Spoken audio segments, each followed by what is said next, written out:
across the UK. On DAB+, on YouTube, on the app, on your mobile. The home of common sense. This is Talk.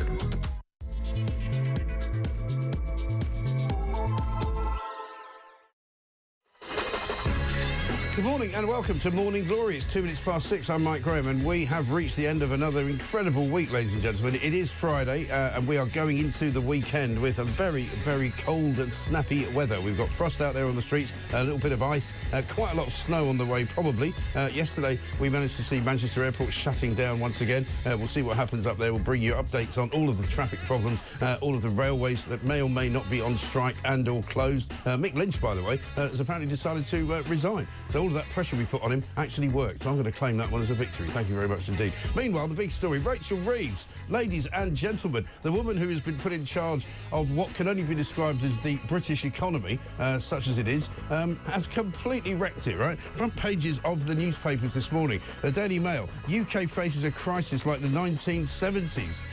Rachel Reeves has been warned that whatever she's doing, it's not really a great idea to be flying off to Beijing to cosy up to the Chinese despots that we don't really think we need. And the Times, it says, rattled Reeves searches for new ideas on growth. Basically, the Chancellor is asking anybody who is anybody if they've got any ideas on how to make the economy grow. Well, surely it's a bit late for that, isn't it? She's been in since July. She's been in for half a year, and suddenly she's now running out of ideas. Front page of The Telegraph similarly says the same thing. Reeves missing in action on debt crisis. And quite frankly, we said this yesterday, it was pointed out to me that it was a rather unchivalrous thing to say, but she looks terrible. That woman who came in as the first woman Chancellor, who was going to bring us all this incredible new shiny sepulchre on the hill, loads of money, everyone was going to be spending like crazy because the economy was going to be booming because of all the investment that they were getting from all these people around the world. Well, it doesn't seem to have happened, and we seem to be right in the doldrums, and we seem to be going further down the luge of despair with every waking moment. Benedict Spencer's here. Very good morning to you, Benedict. We'll be talking to him about all the other big stories. Incredible page one on The Sun this morning as well, called Lost Angeles, and that's a picture of the terrible devastation wreaked by the fires that are still burning and are burning to such an extent that the whole city now appears to be under a pall of smoke. 10 people have now died. Shamima Begum could be free in days. Elon Musk apparently is plotting to get rid of Keir Starmer. It's all happening. 0344 499 1000 is the number you need to call us on. Send us a voice note. Send us a tweet at talkTV. Send us, of course, a text message as well to 87222. This is Morning Glory. Let's get it on.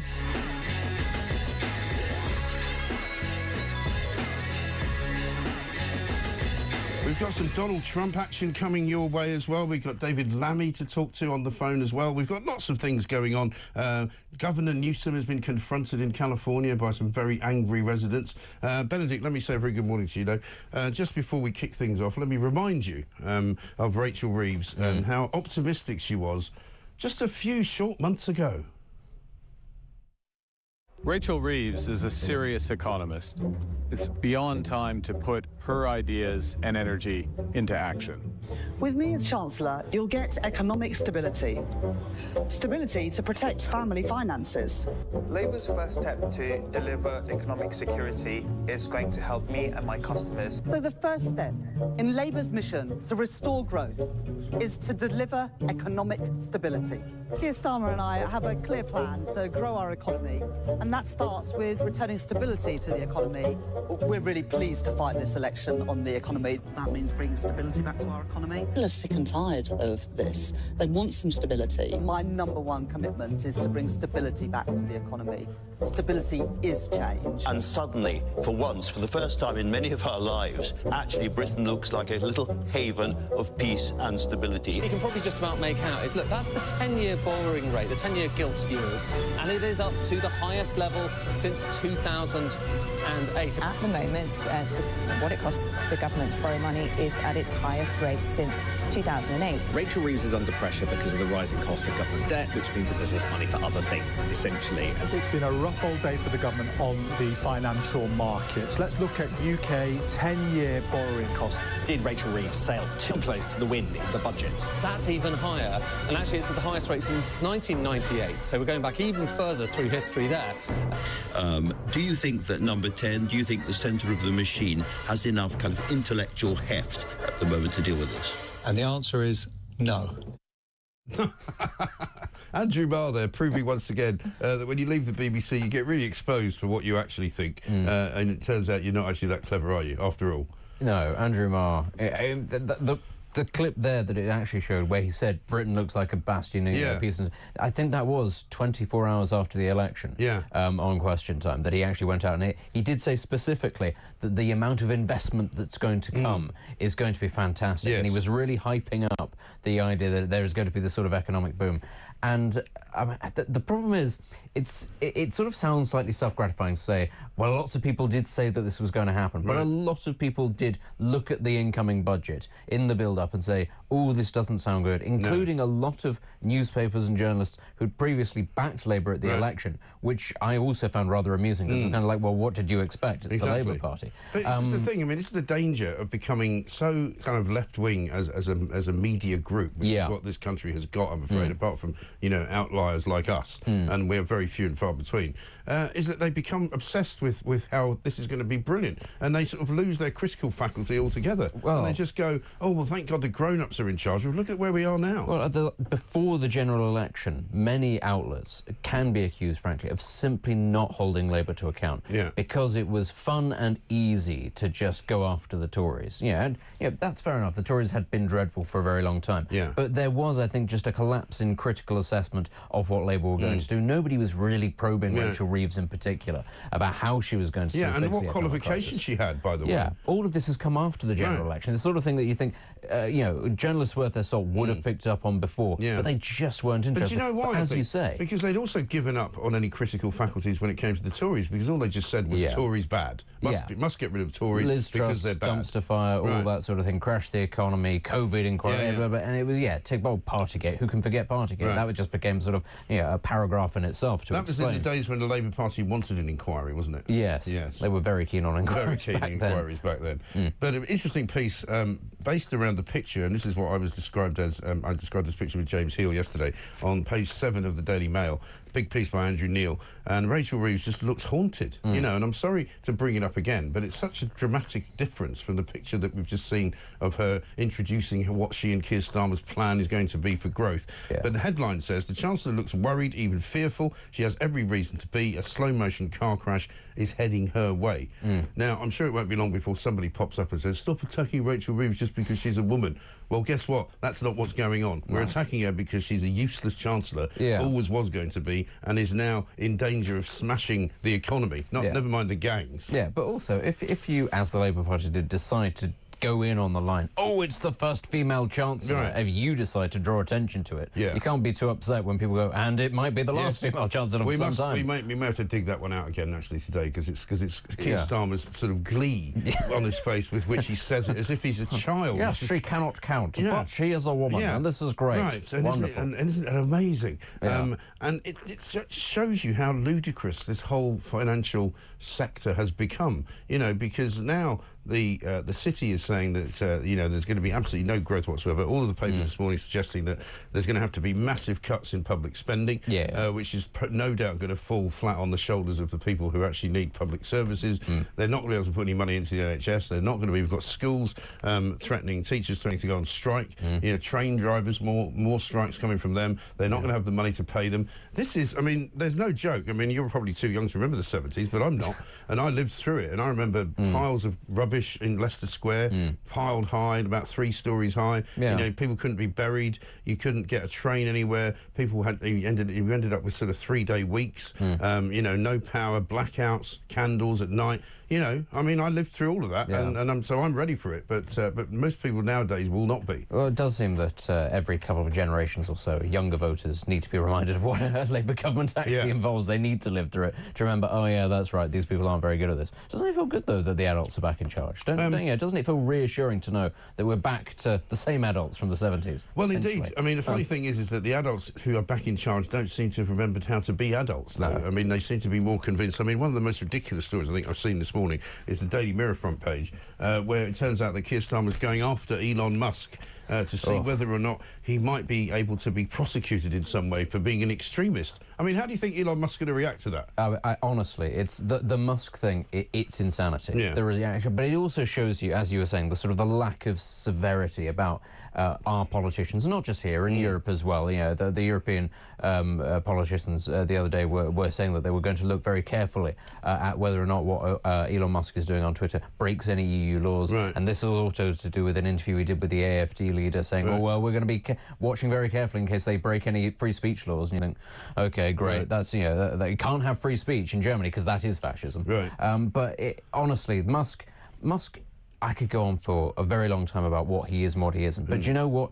Ultimately, he is somebody who enjoys winding politicians up on social media, not unlike Donald Trump, his political ally. And my word, the fact that they fall for this and then they use it, the fact that we're talking about potentially looking into investigating him or prosecuting him in Europe or here, is their politicians here and in Europe are using this to distract from what else is going on. They love this, actually, that they can talk about Elon Musk's nasty tweets, so we don't have to talk about the bonfire of the economy. No. We don't actually have to talk about dealing with grooming gangs, because we can talk about what the real problem is, which is social media. Yes. But all it does is just reinforce to a lot of people the impotency that is what they care about. A man who is tweeting obsessively.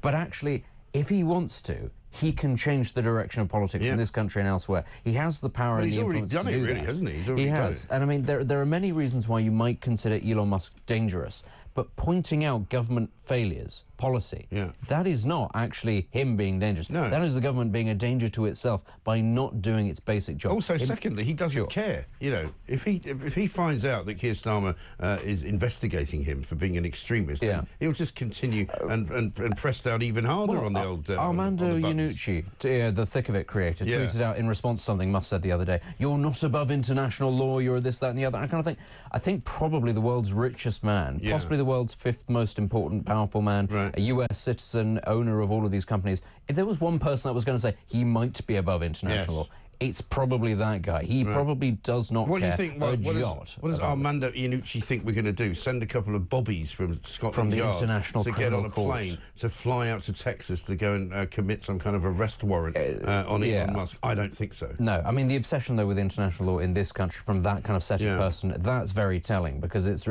evidence of a political class that recognises that they have driven this country into irrelevance. And now all they can sort of cleave to is the idea that the international community is what matters now, because we're all part of a fraternity of nations. Why? Because this country doesn't matter. Why? Because we're driving off a cliff, as evidenced by the economic We've got to go to The Hague and try and get somebody there to tell us that, you know, someone's broken some law that doesn't actually exist. The ICC says that we have to give away the Chagos Islands, so we have to do it, because that's international justice. Absolutely rubbish, isn't it? Let's have a look, because it has to be done. I'm afraid we're going to be doing it until she's gone. The Keir Starmer speech about how pleased he was that Rachel Reeves is, in fact, a woman. It will also be the first budget delivered by a woman ever.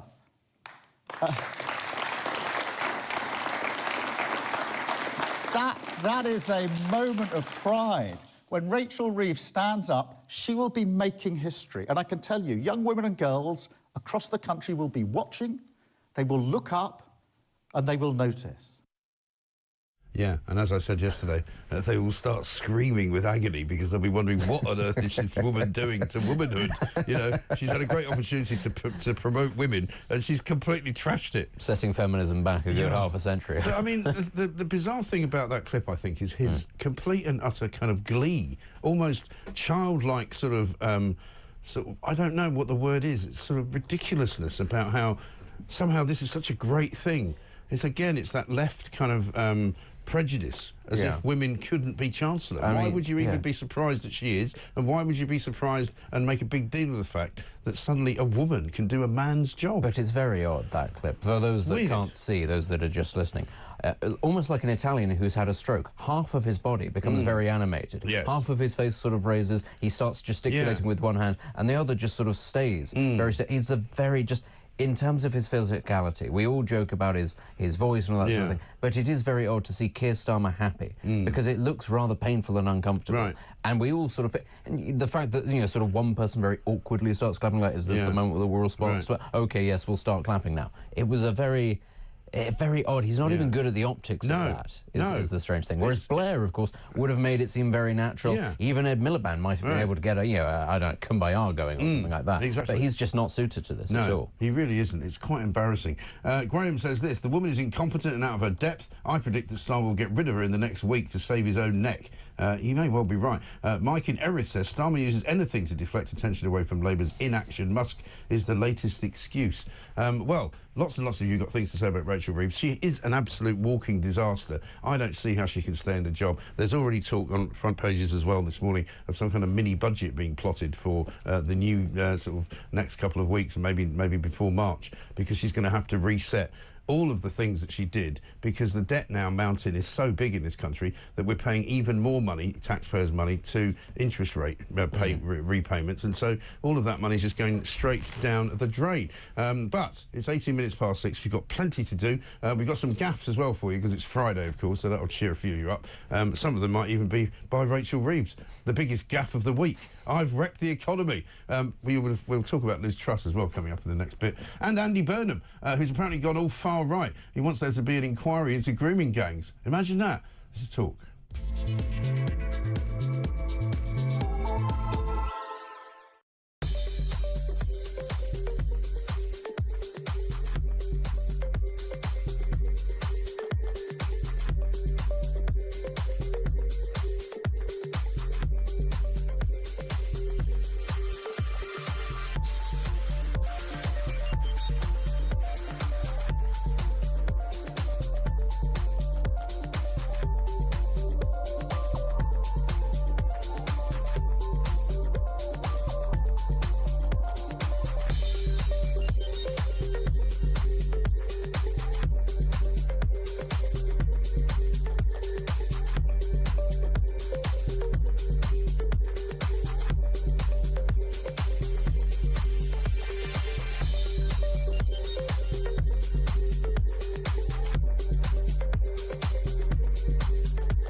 Sleepy Joe Biden proved to everyone that he has what it takes to be president.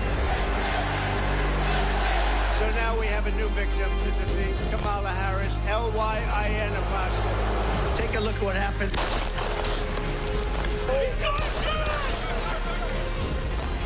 In Springfield, they're eating the dogs. The people that came in, they're eating the cats. Many people have told me that God spared my life for a reason.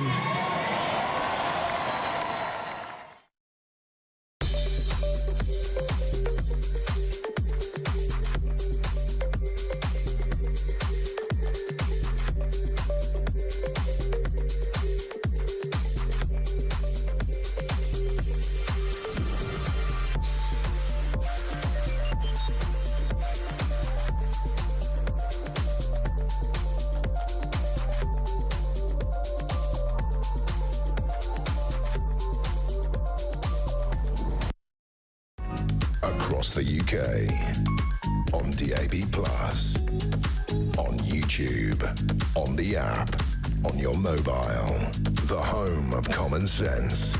This is Talk.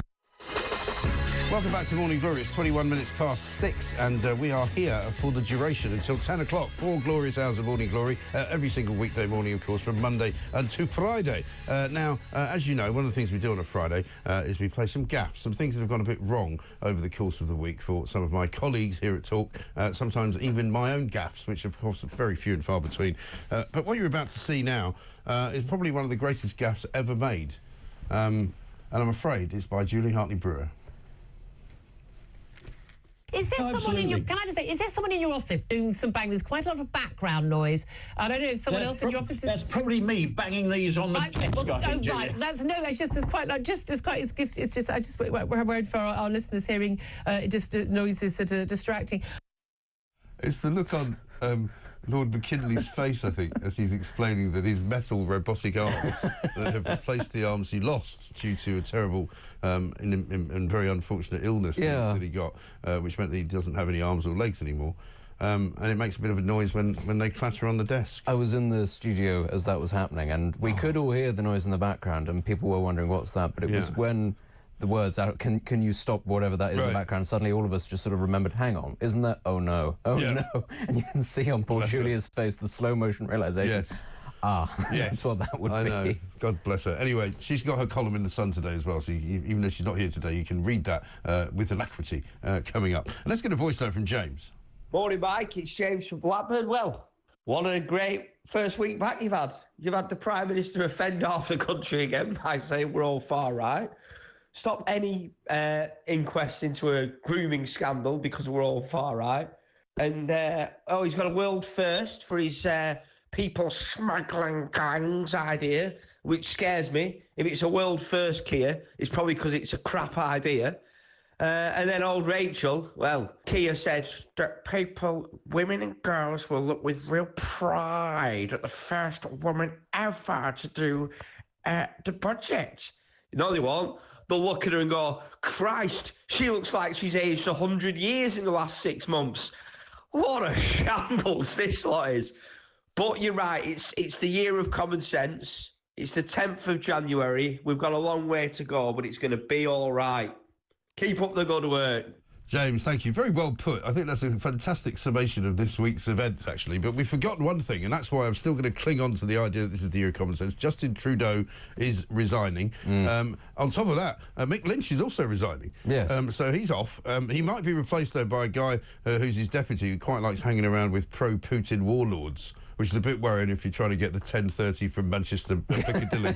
You know, it's the guy at the front of the train with a Kalashnikov going this way to Ukraine. Are there any buses left? No, they've all been requisitioned. We're marching on Moscow. We're not happy about how this is going. I know, absolutely incredible. Let's talk about Andy Burnham, though, because he, in some ways, was talked about, not so much recently, but before Keir Starmer became the leader, as a kind of potential leader of the Labour Party. And potential kind of Prime Minister at one point. He's Mayor of Manchester now. He's done what Keir Starmer says that only far-right people do, and he's basically asked for an inquiry into the grooming gangs. This is how the coup starts, clearly, in Manchester, Fascist Republic of Manchester. Right. It's interesting you're talking about Mick Lynch and Justin Trudeau, because these are, as much as we can loathe them, certainly Justin Trudeau, they are lefties with a little bit more political nous than certainly Keir Starmer. And that's probably why they're resigning, and that's why they're leaving right before everything gets really bad. But Burnham, I think, always had slightly better political instincts than a lot of his colleagues. That's why he went to go and be Mayor of Manchester, because he knew it would give him a much sort of bigger profile. Because it was in the days of Corbyn, wasn't it? It was, and exactly. It was a difficult time to be in the shadow cabinet, and this was an opportunity to actually make things happen and do things and boost your profile. He understands, I think, the depth of feeling. Certainly, perhaps it helps not being in London. Perhaps it helps being in somewhere like Manchester, you which get a is different perspective. It's within touching distance of so many of these towns. I mean, a lot of these places are basically they're commuter towns. Well, Oldham basically is Manchester, isn't it? It is. Rotherham. All of these places, Rochdale as well. Exactly, they're all sort of on the periphery of it. So I'm sure that he has his finger very much to the pulse on the depth of feeling there. And the thing is, with all of this, and I think that this is not sitting well with a lot of Labour politicians up and down the country, is when we're talking about who the victims of this scandal is, it's working class women and girls, people at the very bottom rung of society, who most of these people outside of the sort of the metropolitan bubble will have gone into politics to represent, to look after. You know, the whole point of the Labour movement is the urban working class and the people at the bottom rung. That was who it was for. Well, exactly, that was who it's for. And now there is, of course, the sense it's lost sight of that. It's not interested in that. But that doesn't mean that there aren't still people in the Labour Party who feel very strongly those are their roots, that's what they're there for. And I think Burnham has always got that a little bit better, you know, coming from that sort of Merseyside, Manchester. But isn't that what's also gone wrong for Labour in the north of England, in the same way that it went wrong in Scotland for different reasons, but that they've then allowed themselves to become sort of captured, if you like, by a particular ethnic grouping of people who sort of got themselves into, you know, local councils, got themselves into, you know, important positions in local councils and became quite important local politicians, and thereby creating the problem they had over Gaza during the election. Exactly, and I think but what I would also say is, as much as that has happened and support for Labour hasn't necessarily waned so much in parts of the north of England, I think Burnham would say something that I tend to think, which is that you're more likely to force a sort of a real far-right reaction if you indulge that sort of thing. If people can see that their politics at a local level is being balkanised and is being sort of gerrymandered along ethnic lines, then white people will start voting along ethnic or sectarian lines. Again, we used to see this, of course, in Glasgow, Northern Ireland. People will actually sort of, you know, cleave to their tribe. That's what they'll do. If you want to avoid that sort of thing, then you have to come out and say, no, we're going to put we're going to nip that in the bud. And that's exactly what an inquiry would do. It's saying there is no racial or religious favouritism going on here. It's very important to hold everybody to the same standards. Yeah, absolutely right. But also, you know, I think what we also don't know, if you just work and live in the sort of Westminster bubble, is the effect that migration has had on this country. You know, we see it in London in different ways, obviously, but we're not talking about London, we're talking about places like the northeast of England. I was with some people yesterday, some business people from the northeast of England, but who have worked their way up from various different lowly positions in society, if you like, blue-collar guys who have made a lot of money. And they were telling me that in Newcastle, in parts of, you know, the poorer parts of Newcastle, the council housing estates have now been completely and utterly changed by the influx of immigrants. And not necessarily immigrants from Africa and Asia, but immigrants from everywhere. And so basically the whole nature of that town has now changed. And so many towns in the north of England have had that same problem. And they've been, part of the reason that there are so many people there, because some people might say, that's rather strange, why are they moving to these parts of the world where there aren't necessarily the jobs? It's because there's the housing. Because a lot of people have had to leave because there aren't the jobs there anymore. But our system is very generous if you're somebody that comes from overseas and starts to claim benefits in a way that it's not necessarily to a lot of people who were born here. But I mean, some of these towns, Bradford, for instance, if you look at the sort of the ethnic makeup of these things, the official and the unofficial, and what people will tell you, they are, balkanised isn't even the word anymore, because very often, actually, it's now monolithic. I mean, if you look at a city like Bradford, it's very much people from Pakistan, and not just all across Pakistan, one or two regions of Pakistan. And it completely transplants the culture and the, you know, the work ethic and actually what those towns and cities can produce. It's simply, in many ways, I do find it very surprising that for all the Guardian likes to tell us that the far right is on the march, that there isn't really a far right on the march. Because if this was happening on the scale as it is here in France or Germany, which, spoiler alert, it actually is in some places like Marseille or wherever, you would get a far right reaction. And oh look, you have the AFD, you have the Front National. We don't have that here. Our reactionary party, you know, Reform, isn't fascist. It's not far right. It's even got a Muslim chairman. It's, you know, our tolerance for this sort of thing is incredibly high. So to then hear the Prime Minister saying, you know, this is a far-right bandwagon, and this... No, it's not. It's a simple question of justice and fairness. That even in the face of all of this, the average British person does not think in terms of racialisation. They just think, this is wrong, and I'd like it to be investigated. Well, let's see what Starmer does about Andy Burnham and what Andy Burnham has asked for, because I don't think he'll know what to do, but he'll probably spend today running around like a blue-arsed, whatever it is, trying to work out what to say next. And he can't kind of go, because he's had to run away from the far-right thing, but there we are. Let's get a voice note from Richard. Happy New Year, Mike. Richard in Corby. Hottest year on record. Who's doing your news? The BBC? I mean, Paul, the other one, as we scrape ice off our windscreen. Last year was a horrible year. I mean, I'm reading up on it. They place these temperature gauges near airports, near places where they get the heat. It's just a load of bunkum, Mike. Yeah, it wound me up first thing. Thank you. Not at all. Thank you very much, Richard. Yeah, I can reveal that, of course, this is the main story on the front page of The Guardian. The C3S data shows that a record 44% of the planet was affected by strong to extreme heat stress on one day, the 10th of July. So, what, that's less than half of the planet then, isn't it? And where was this? I was going to say, is it around the equator by any chance? Probably, yeah. Death Valley. And how about Saudi Arabia and was massively affected by heat. Here's a genuine paragraph in the story. This is not in quotation marks, right? This is a fact, as stated by The Guardian. The heating is primarily caused by the burning of fossil fuels, and the damage to lives and livelihoods will continue to escalate around the world until coal, oil and gas are replaced. Well, that's just not true. No, it's not a fact. Why have they written it as if it's a fact? Of course, but people buy into this so uncritically because actually the average person is not a scientist. The average person is not Richard is an average person who doesn't believe a word of it, and he's quite right not to. Yeah, well, I'm talking more about journalists. Yeah. This is not necessarily a reflection of the general public, and much more on the journalism class, which sort of looks at everything through the prism of it must be climate change. Right. Ah, there are wildfires here, there's a flood there, it must be climate change. As if these things have never happened before. And the problem is we have a desire to sort of sensationalise and catastrophize, and these things can be, quite impressive. Oh, yeah, but they don't want to sensationalise and catastrophize grooming gangs in The Guardian. Oh, no, of course not. They just want to catastrophize certain things, like climate change. Of course, but that's the point, is that this is all about forcing a complete sea change, if you'll pardon the pun, about how we're supposed to live our lives. And it gives them a reason to explain these sorts of things. And actually, if you can say, this has happened because of climate change, rather than this is actually a normal weather pattern and it goes through cycles every couple of years,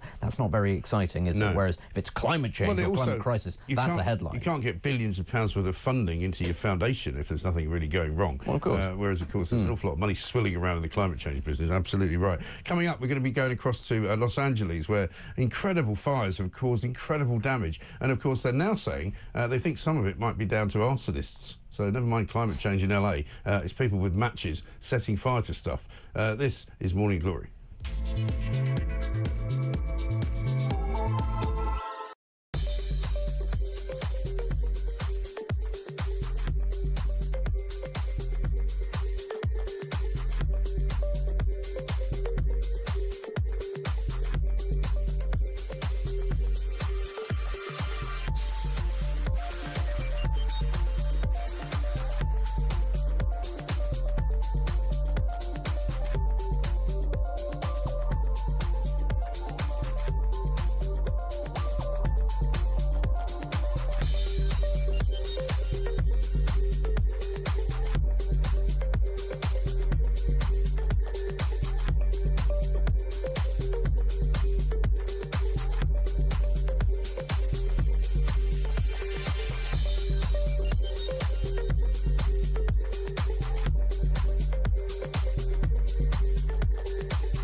Across the UK, on DAB+, on YouTube, on the app, on your mobile, the home of common sense. This is Talk. Welcome back to Morning Glory, 6:36. I'm Mike Graham, with you all the way through until 10 o'clock. Benedict Spencer's here as well. We're about to go live to Los Angeles to speak to Caroline Faraday, broadcaster and journalist who's had to evacuate her home because most of the city now appears to be under threat and appears to be in the firing line. Just to mention, by the way, while we're talking about climate change and all of that, today the energy dashboard for the National Grid shows that 57% of our energy today at this moment is coming from one source and one source only, and that would be gas. Fossil fuel, some might say, because it's not windy enough and it's too cold to generate anything from the wind farms and the solar-powered places as well, because it's also dark. But there we are. That's another thing. Let's talk to Caroline Faraday, though. Just before we do that, let's have a look at this piece of footage. This is Governor Gavin Newsom, who's the Governor of California, roundly criticised for all manner of things, particularly by Donald Trump. He was confronted yesterday by some angry citizens. Have a look.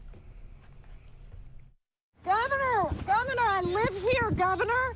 That was my daughter's school, Governor. Please tell me what you're going to do. I'm not going to hurt him, I promise. I'm literally talking to the president right now to specifically answer the question of what we can do for you and your daughter. Can I hear it? Can I hear your call? Because I don't believe it. I'm sorry.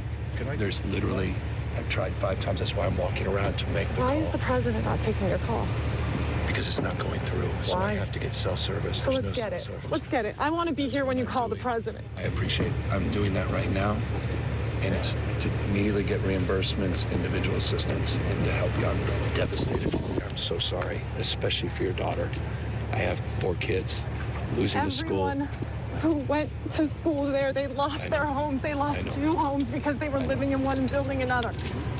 Governor, please tell me, what are you going to do with the president right now? We're getting the resources to help rebuild. We're getting the resources. Why was there no water in the hydrants, Governor? That's all literally. Is it going to be different next time? It has to be. Has to be. Of course. What are you going to do? I'm doing everything fill the hydrants. I would fill them up personally. You know that. I literally. I would fill up the hydrants myself. I would. I understand. But would you do that? I would do whatever I can. But you're not. I see the. Do you know there's water dripping over there, Governor? There's water coming out there. You can use it. I appreciate it. I'm going to make the call to address everything I can right now, including making sure people are safe. I'd like to make sure you do. Can I have an opportunity to at least tell people you're doing what you're saying you're doing? Thank you. Could somebody have a contact? Can I have your contact information? That's one of the more excruciating pieces of footage I think I've ever seen of a public official being sort of quizzed and pinned out, really, by a citizen who's clearly upset with what's happened. Caroline, a very good morning to you. Welcome. Hello, good morning. I mean, it's obviously a very, very horrid situation for everybody, and I mean, you kind of feel a bit sorry for Gavin Newsom there, just stuck in the firing line. He can't really get away. But you know, there is some disquiet, is there not, at the very least, about the way that the authorities have handled all of this and the things that led up to it? I think there'll be a huge opportunity to ask a lot of those questions. At the moment, I think people here are just in that panicked fight or flight mode. You saw that woman's emotions just at absolute sort of peak panic. And honestly, that is the situation for just thousands and thousands of people across LA who are, like she said, you know, she's gone through her own thing, but she's more worried about her son's school and worried about her neighbours. It's really amazing, actually, that it seems to be no matter what people lose, they're worried about somebody else, which is quite extraordinary to see. And Newsom, by an extraordinary coincidence, Biden happened to be in town when this fire started because he was here for the birth of his, I think, great-grandchild. So he happened to be in LA. And so they've got this federal support now. I would have liked to have seen discussions about the National Guard and stuff a day sooner. But they have got this. I mean, so some of the criticisms that she brought up about the hydrants obviously is a question that needs to be answered. There were more of a question for Karen Bass, actually, the mayor of LA, where they cut back on the firefighters funding, on the fire funding. So there will definitely be a time to figure out how did we end up in this situation. But the situation at the moment is that thousands of people are not in their homes. Thousands of people have lost their homes. And when you look at those pictures on the news, I cannot tell you, we're looking at pictures now and you think, oh, that looks terrible. It looks like a war zone. what you're not getting from that is like the eerie, terrible sounds, the noise of it going on, the smell of the burning. Like, what a terrible place and what a terrible situation it is that just puts everybody on edge. And I'm not talking about small areas. So when you're talking about the Palisades fire, I was trying to find a good comparison. If Brighton and Hove is the size of that fire right now. So I'm not talking about something that is a few streets. Yeah.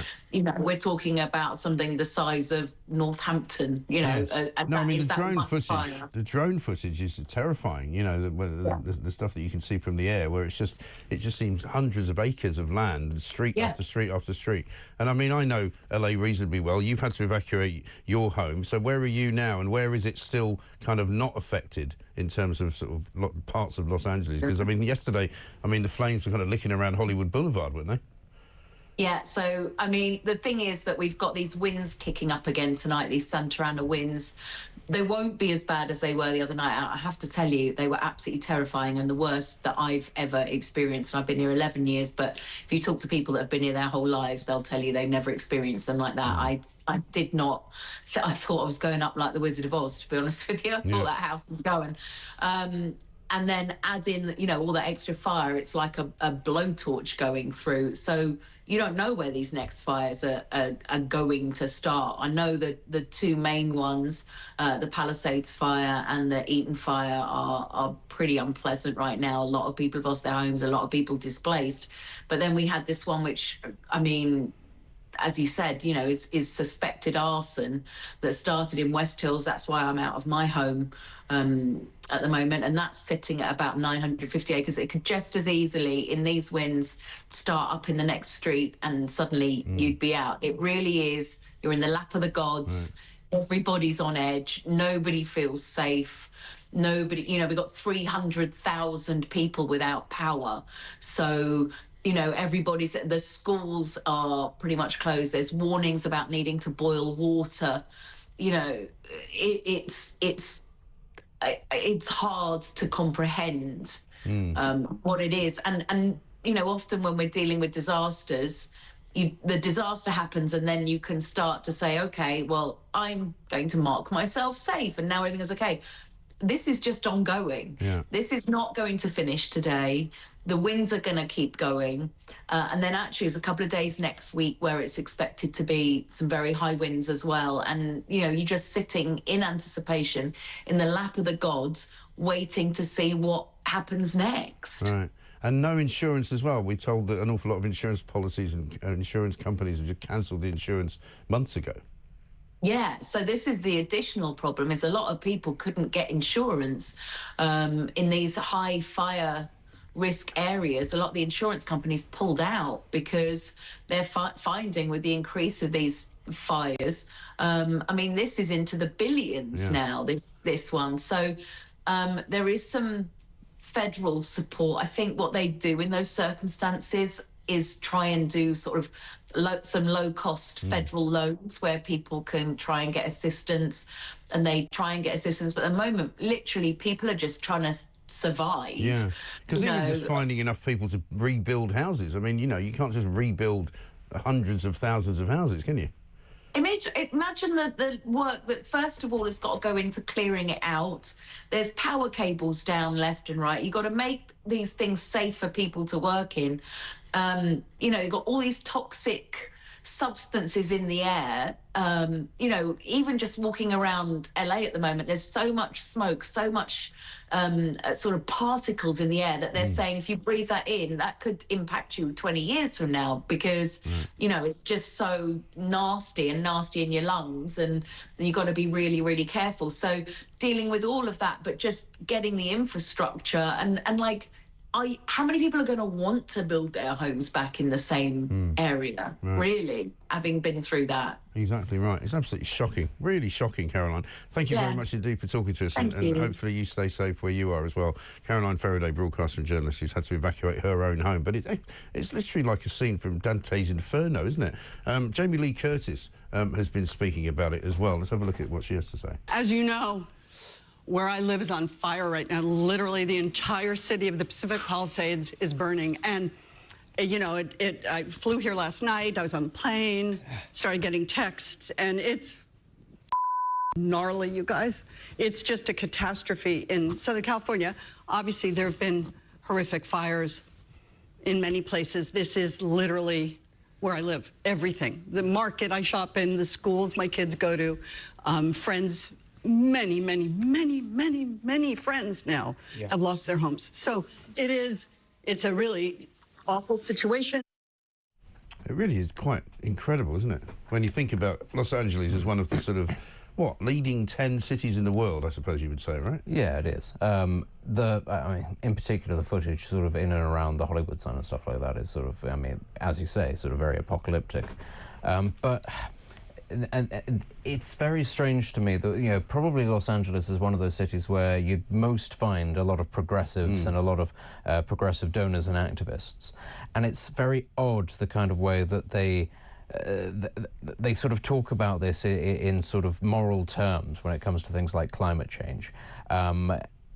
This happens every year in California. And, you know, to go back to the clip of the woman sort of accosting Governor Gavin Newsom, it's very strange that there doesn't seem to be much in the way of sort of prevention when it comes to these wildfires in California. We all understand if you believe that climate change is the biggest threat to humanity, you want to change your behaviour, you want to stop burning fossil fuels, fine. But these fires are not on the horizon, and they've not just started happening recently, they are documented going back to the 1700s. Massive fires all across California, sort of sweep all in their path. Why actually isn't there the infrastructure planning? If we had wildfires in this country on this sort of scale, we'd be saying every year there needs to be special designated reservoirs, desalination plants so that you can get seawater out. Well, this is the thing. They've never done any of that. Exactly. Well, they've never, I mean, Donald Trump was talking about this the other day. They've never built reservoirs. They've been emptying the water out of the hydrants. They've reduced the number of firefighters that can respond to anything at any given time. And somebody described to me the other day that living in parts of sort of northern Los Angeles County, it's like your house is sitting on kindling. Yeah. I mean, that's how dry it is. In the UK, it would be like building on a floodplain and then being surprised when it floods. As we do. Yeah, well, it's true. But it's why I say sort of it's weird that they talk about this in sort of moral terms, because they talk about climate change in moral terms, but they don't physically do anything to change it. And you'd almost say it's almost like a sort of a divine judgment. If you don't physically plan, the man that says that God's going to save him from the flood, and when he gets to heaven because he drowns, God says, well, I sent you a rowboat, I sent you weather reports, what's your problem here? It's that sort of thing. It's lots of people who will talk at great length about the dangers of climate and modern lifestyles and capitalism, but physically won't prepare, and then get very surprised when their houses catch fire. I'm sorry, but there are practical steps that you could take beyond just saying the world is going to burn. The problem is, of course, Joe Biden is the man in charge of the country, and this next clip might show you as to why Gavin Newsom was having so much trouble trying to get hold of him. If they contact disasterassistance.gov, anybody who's lost everything or anything of consequence, disasterassistance.gov or 1-800-2, I beg your pardon, 1-800-621-3362. What's that number again? Sorry? 1-8... This is the guy who gave a press conference the other day to talk about how terrible it was when he was in LA, and then said, but the good news is I'm a great-grandfather. Everybody went, what? I mean, I'm sorry. Should we have that number again? Let's have another go at it. Come on, Joe. If they contact disasterassistance.gov, anybody who's lost everything or anything of consequence, disasterassistance.gov or 1-800-2, I beg your pardon, 1-800-621-3362. I mean, we shouldn't laugh, but it's pathetic, isn't it? You've got Rachel Reeves here ruining the economy, and we've got Joe Biden can't give out a phone number. I mean, is it any wonder the Western world is in decline? Jesus. It's 10 minutes to 7. Coming up, we'll have some good news for you right here on Morning Glory.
people saying it, but the reality is, as we know, when there have been wildfires many other places and in California, some of the issue has been a failure to clear very dry debris. There's sort of, environmental plans that, the policies where there hasn't been the mass clearing. We've also seen massive issues with the fire department in California, have we not? Where we've seen massive cuts to the police and the fire department. We've also seen huge amount of extra building. There's been concerns fire hydrants haven't been working, a shortage of water in some of the reservoirs.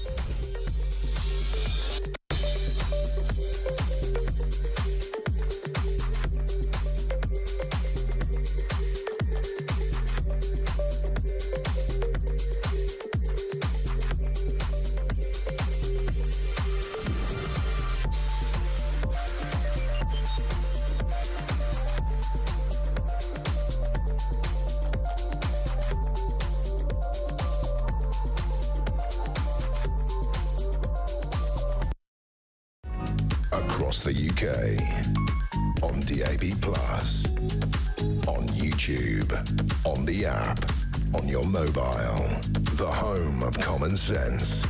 This is Talk. Welcome back to Morning Glory, 6:54. I'm Mike Graham with you all the way through until 10 o'clock. Of course, Benedict Spencer's here. We're going to talk about the unions taking back control in Labour's Britain. That's according to Kemi Badenoch. She visited an academy school in Bromley yesterday. We're getting ready for some strikes, by the way, because the teachers' unions are not happy about something that they've been offered in the form of a pay rise. But Benedict, I suppose we should mention as well, there's a big picture on the front pages this morning on the Times and the Guardian of 5 living US presidents all yesterday attending the funeral of Jimmy Carter. We just heard from Joe Biden there. There's Biden, there's Clinton, there's Bush, there's Obama, and there's Donald Trump. Yeah, it's a striking image. There's also a striking image because there's rather a lot of failed presidential candidates who are also there, which I think sort of goes to show the levels of nepotism and sort of the ties that bind a lot of these people, even if they are ostensibly tearing chunks out of each other. If you watched any of the clips of it, any of the footage, there's a particularly good moment where Donald Trump and Barack Obama are sort of deep in conversation. Yes, we're looking at it now. And they seem to be quite happy. Poor Kamala Harris turns around, sees what's going on, and then her face is an absolute picture.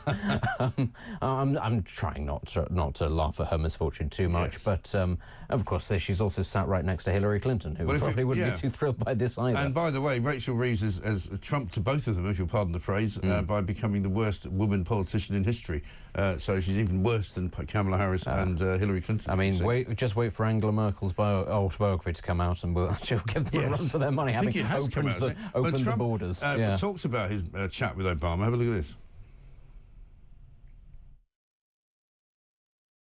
Off the top, you mentioned the Carter funeral today. What were you talking to Barack Obama about? It did look very friendly, I must say. I didn't realize it. I didn't realize it, how friendly it looked. I saw it on your wonderful network just a little while ago before I came in, and I said, boy, they look like two people that like each other, and we probably do. We have little different philosophies, right? But we probably do. I don't know, we just got along, but I got along with just about everybody on that. We met backstage, as you know, before we went on, and I thought it was a beautiful service, but we all got along very well, which is good.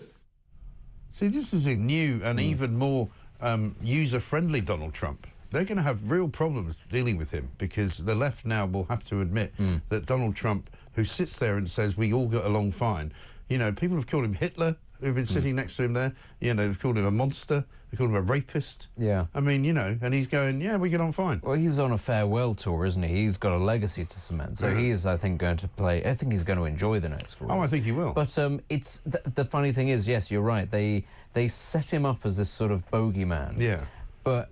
Actually, everybody knows that for a very long time he was very, especially to the Clintons, actually, he was very good friends with them. Before the attacks started on him, before he decided to run for president. That's what we have to remember. Everybody seems to think that he just sort of emerged one day, fully formed, spouting off stuff about, lock her up and Mexicans and this, that and the other. But it began, of course, because people were making fun of him when he was asking questions about the Obama administration, some of which were slightly fruity, but still.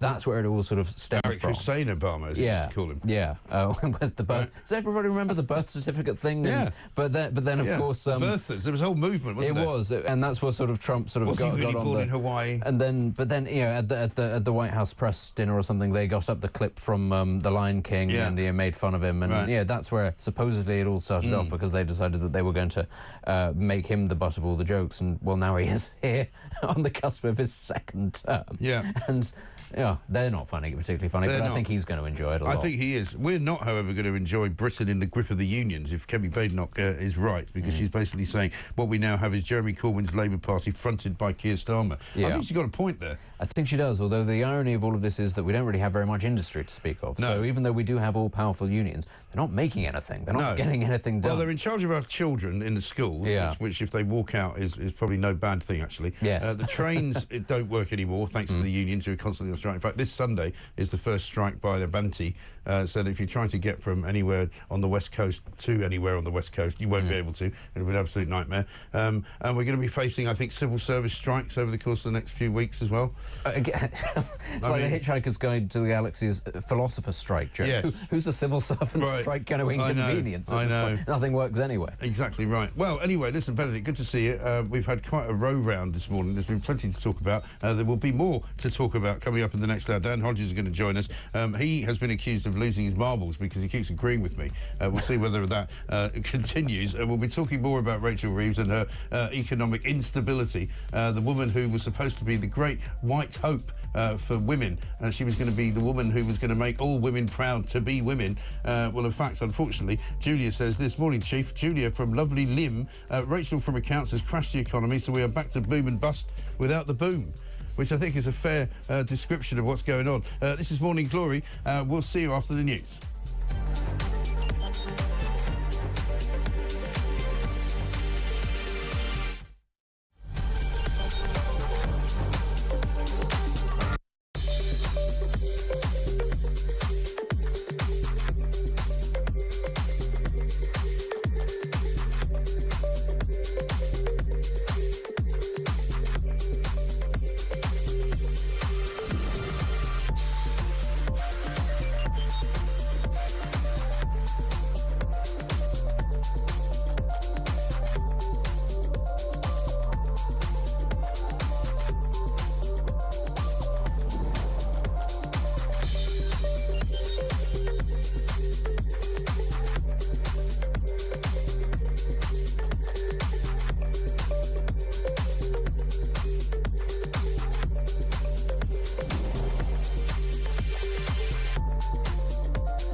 Across the UK, on DAB+, on YouTube, on the app, on your mobile.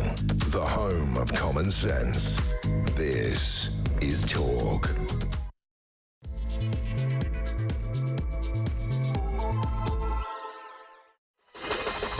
Welcome back to Morning Glory. 2 minutes past 7. I'm Mike Graham. It's a bit chilly out there. If you're waking up for the first time this morning, you've missed the first hour of the show, an absolutely glorious first hour in which we covered every story that you would possibly need to cover from the terrible situation in California with the fires in Los Angeles, which have now taken the lives of 10 people and have burned even more areas of one of the biggest cities in the world. It really is quite extraordinary. Apocalyptic scenes that we'll be showing you throughout the course of the show this morning, and we'll be talking to more people out there as well. Rachel Reeves big on the front pages this morning as well. Rattled Reeves searches for new ideas on growth, it says on the front page of the Times. Apparently the Chancellor is asking members of the Cabinet for fresh plans as the cost of borrowing surpasses the peak under Liz Truss, who only yesterday sent a cease and desist letter to Sir Keir Starmer saying, whatever you do, please stop telling people I crashed the economy. Because I didn't. In fact, Rachel Reeves is the one that's crashing it altogether. Reeves missing in action on debt crisis, says the Daily Telegraph. And on the front page of the Daily Mail, it gets even worse. They're saying the UK faces a crisis like the 1970s. And many of you might remember that. I certainly do. Reeves has been given a warning, basically, that she shouldn't be cozying up to the Chinese this weekend, where she's gone off with Andrew Bailey from the Bank of England and a bunch of other people. No press on the trip, by the way, so we won't be able to question her on what she's actually doing. But we really are in quite a good deal of trouble. Morning Mike says Scomba, who sent this in, nobody cares that Rachel thieves from Home Bargains is a woman. In fact, if the Chancellor was putting more money in our pockets, people wouldn't care if she was a transgender cat from Uranus. Keep up the good work. Absolutely right. This is the problem. Rachel Reeves was sold to us as a grown-up. She was sold to us as the first woman Chancellor. She was sold to us as the woman who was going to bring the sense back to government and the stability back to our economy. Well, I'm afraid that hasn't worked out too well, has it? 0344 499 1000 is the number. There's more strikes coming as well. Also, Andy Burnham has gone all far right. He's decided, as the Mayor of Manchester, that there should be some inquiries into the grooming gangs, even though Keir Starmer says anyone who thinks that must be far right. Well, what are you going to say to that, Sir Keir? 0344 499 1000. This is Morning Glory. Let's get it on.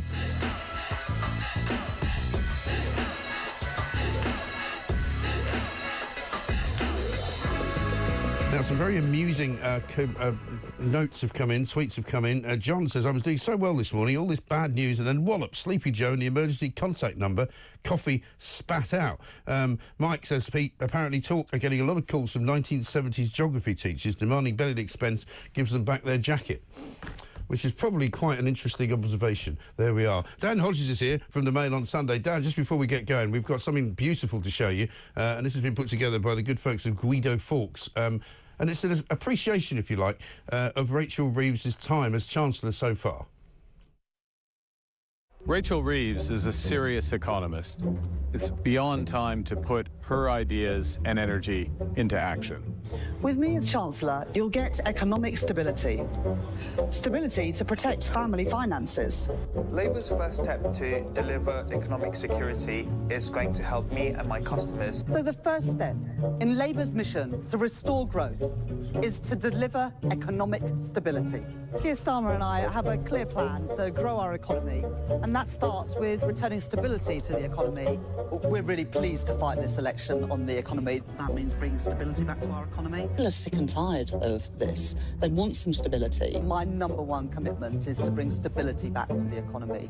Stability is change. And suddenly, for once, for the first time in many of our lives, actually Britain looks like a little haven of peace and stability. You can probably just about make out is, look, that's the 10-year borrowing rate, the 10-year gilt yield, and it is up to the highest level since 2008. At the moment, what it costs the government to borrow money is at its highest rate since 2008. Rachel Reeves is under pressure because of the rising cost of government debt, which means that there's less money for other things, essentially. It's been a rough old day for the government on the financial markets. Let's look at UK 10-year borrowing costs. Did Rachel Reeves sail too close to the wind in the budget? That's even higher, and actually it's at the highest rate since 1998, so we're going back even further through history there. Do you think that number 10, do you think the centre of the machine has enough kind of intellectual heft at the moment to deal with this? And the answer is no. Yeah, with best wishes to Andrew Marr. Used to have quite an interesting career, but I'm afraid not so much anymore. Dan Hodges is here. Dan, very good morning to you. Morning. I mean, you can't really argue with that little montage of views, can you? I mean, it's all started so well. It was all going to be so promising. It was going to be the first Labour female Chancellor, the first female Chancellor of all time. It was all about the grown-ups. It was all about stability. You know, and now it's all literally gone so wrong that people are wondering how long she can stay in the job. I think last time you and I spoke, you were asking questions about that.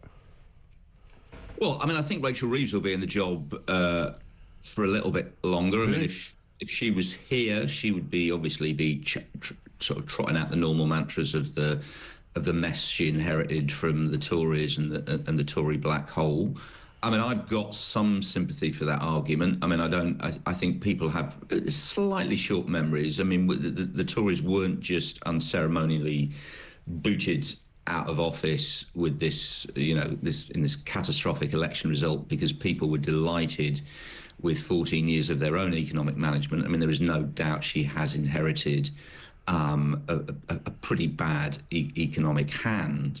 But the problem she's made it worse, though. That's the problem. But that's what I was going to say. I mean, you can't say anything other than she's playing that hand badly. I mean, as you saw there and your viewers saw, we were promised stability and we were promised growth, and we've had the opposite. Now, I mean, politically, I think there are a couple of things. One thing, I think Rachel Reeves was helped yesterday by the rather bizarre and intemperate, although it's becoming increasingly typical, intervention by Liz Truss, and Liz Truss reminding everybody of her economic legacy. I think that's quite helpful. I think some of the attacks on Rachel Reeves for going to China today are a little bit over the top. I don't see any reason why the Chancellor shouldn't be going to what is one of the world's largest economies and potentially one of our largest trading partners. Well, that depends on what she's going there to do, doesn't it?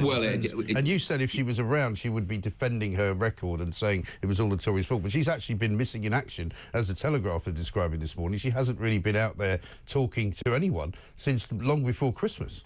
No, I mean, you're absolutely right. I mean, that is a sort of rather strange. I mean, it's quite clear what the strategy is. I mean, keep her out of the way. Rachel Reeves does not want to generate a sense of panic. So we had obviously this statement. How's that going? In the Commons, but that's why she's been sending other people out to sort of front this up. I think, look, the key thing on this. Let's just turn to the politics for a second. Rachel Reeves does actually have a little bit of time. If in a year's time we're sitting here, even 2 years' time, we've had some bad economic times, but finally we're turning the corner. The economy's starting to grow, jobs are being created, confidence is returning to the economy. Hang on, sorry, which papers have you been reading, Dan? I mean, I'm not going to stand for that. I mean, the markets are in turmoil. The Treasury has had to go in and bump up the support for the debt. But Britain is now borrowing more money than it's borrowed since 1998. You know, the yield prices are way through the roof. You know, there's no turning around of the economy. No, there's absolutely. No growth. And obviously, if that is the situation that faces Britain, faces the economy, if, as you know, some people are starting to warn, we are on the returning to some sort of 1970s style economic collapse and decline, then it's game over for her. Absolutely. That's what I think. And I think the trouble for her in that situation is it's not dictated by her or by Keir Starmer or by the Downing Street machine. It will be dictated by the markets, because the markets are what did for Liz Truss. And you're absolutely right. And as I said, if in 18 months' time, 2 years' time, that is still Rachel Reeves' economic legacy, she's a goner. But equally, and you know this and I know this, and we've seen this many, many times in the past. We obviously, you know, classically saw it with Thatcher. We saw it with Cameron and Osborne. Politically, you do get a couple of years of grace. You get a couple of years to say, we took tough decisions. I know it was painful. I know it was hurting. I know you didn't like what we did.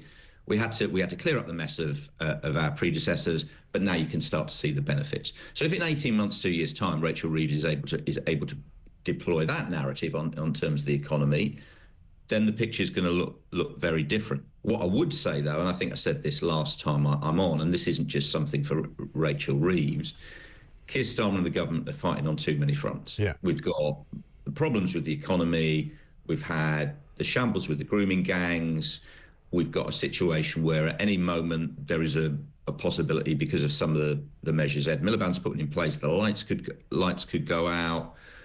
The farmers are back out in force on the tractors. We've got the farmers. We've potentially got pensioners freezing in their homes.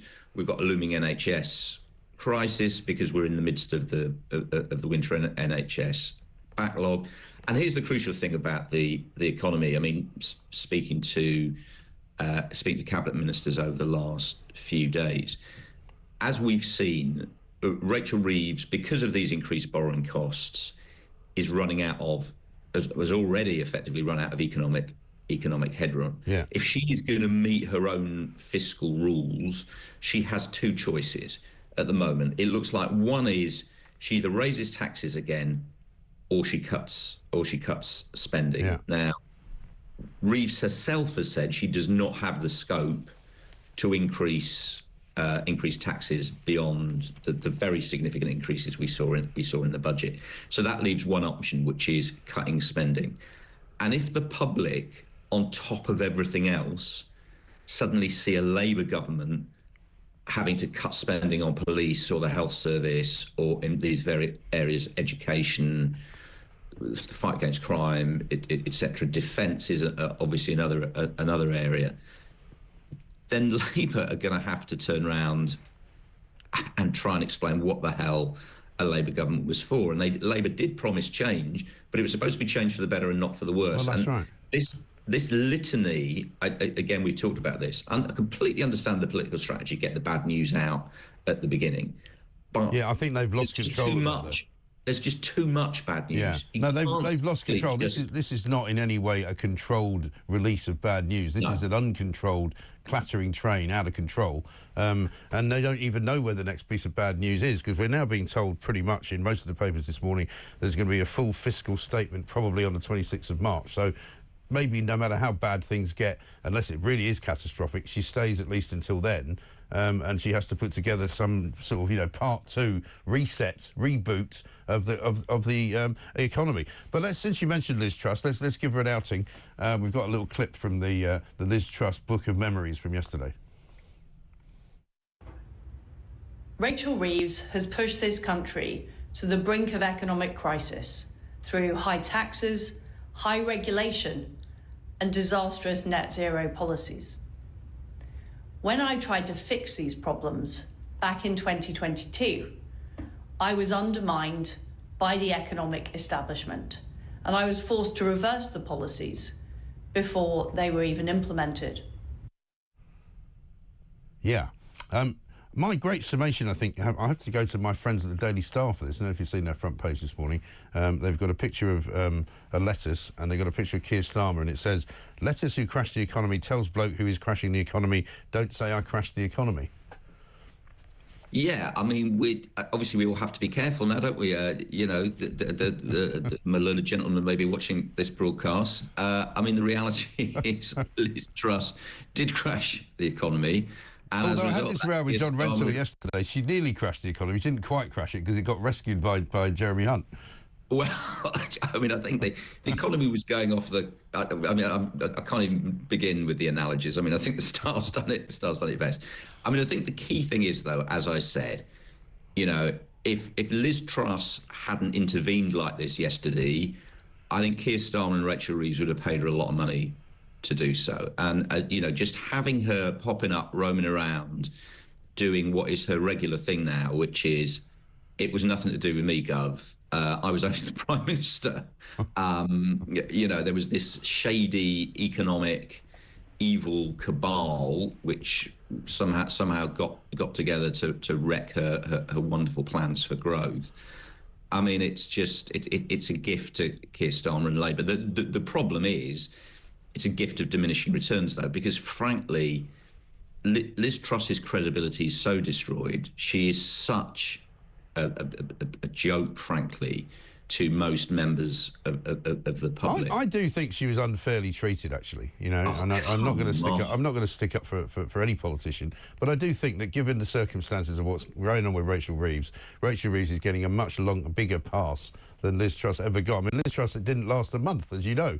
You know, these guys have been in 6 months. We had to wait till November till the supposedly, you know, the gifts came down from the mountain, the tablets of stone, you know, for the budget. And when we got it, it was an absolute crock, you know, and there's nothing good that's come out of it. And every single financial institution and organisation and business has basically said this is bad for growth. There isn't any growth. There won't be any growth as long as we continue with these policies.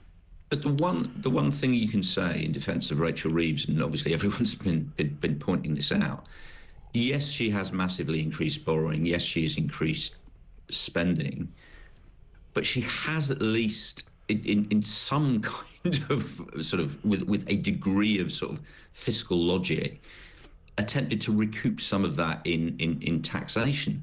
What Liz Truss did was we had record spending, record borrowing, and simultaneously she tried to slash taxes. And that is why the markets went, hang on a second, and remember, not just the markets, as she herself pointed out, her own colleagues, her own Tory colleagues, who were, you know, we're not talking about a group of, you know, hard left Corbynites here. We're talking about her own colleagues. We're talking about people like Michael Gove and Grant Shapps, turned around and said, come on, this is absolutely insane. Yeah, but those are the sorts of Tories who are obsessed with high taxes. They're the reason we pay such high taxes in this country, because they were part of a Conservative movement that actually taxed working people, for want of a better phrase, more than they'd ever been taxed before. And that's not meant to be the Conservative place. And there is a kind of, you know, there's a kind of theory now in Britain that if you want to cut taxes, there's something wrong with you, you know, because you must pay more money into the system and the state must get more money to make the services better. Well, I don't necessarily agree with that. You know, I'm good old-fashioned Reaganomics type, whereas if you let people have more of their own money, they spend more of their own money, businesses grow, you know, profits rise up, and then suddenly the economy is improved. And I'm not one of those people that thinks that we have to continue to pay higher taxes in order to keep the services at a higher standard. The government, in my view, is way too big. That's a perfectly legitimate and, again, rational economic analysis, but it wasn't Liz Truss's analysis. Because Liz Truss basically said, yeah, we want the Reaganomic bit, we want the tax cuts, but we want the massive state, and we want the massive state borrowing, and we want the massive state spending as well. So that's the point. At some point, you do have to rebalance somewhere. No, I get that. But I think the key point is, though, I mean, that there is a, you know, I've been very disparaging about Liz Truss and saying how beneficial it is to the... It's how misogynistic of you, Dan. I mean, seriously. The party, it's not, hopefully it's not misogynistic, no. But there is one other side of it, which is, I mean, we do have to step back. I mean, we are in a situation now where serious people are saying, look at what's happening to gilts, look at what's happening in the market. It's not quite the same as the Truss-inspired crisis, but it is a serious issue. And as you said, this is not supposed to be the Rachel Reeves brand. No. Okay, this is not what we were supposed to be getting. We were supposed to be getting, you know, the grown-ups are back in charge, as we saw, stability and growth. Now, as I said, I think she's got a little bit more time than some of her critics are suggesting, because of the nature of the way the dynamics, the interface between politics and economics go. But she is going to have to get a grip. And like everything else in relation to this Starmer government, she's going to have to start to demonstrate that she is taking some decisions which are making things better for the people who voted for this government. Because, as I said, you know, there's talk now in the about public sector, you mean? Interest rates going up or remaining high, inflation remaining high, the fight against inflation.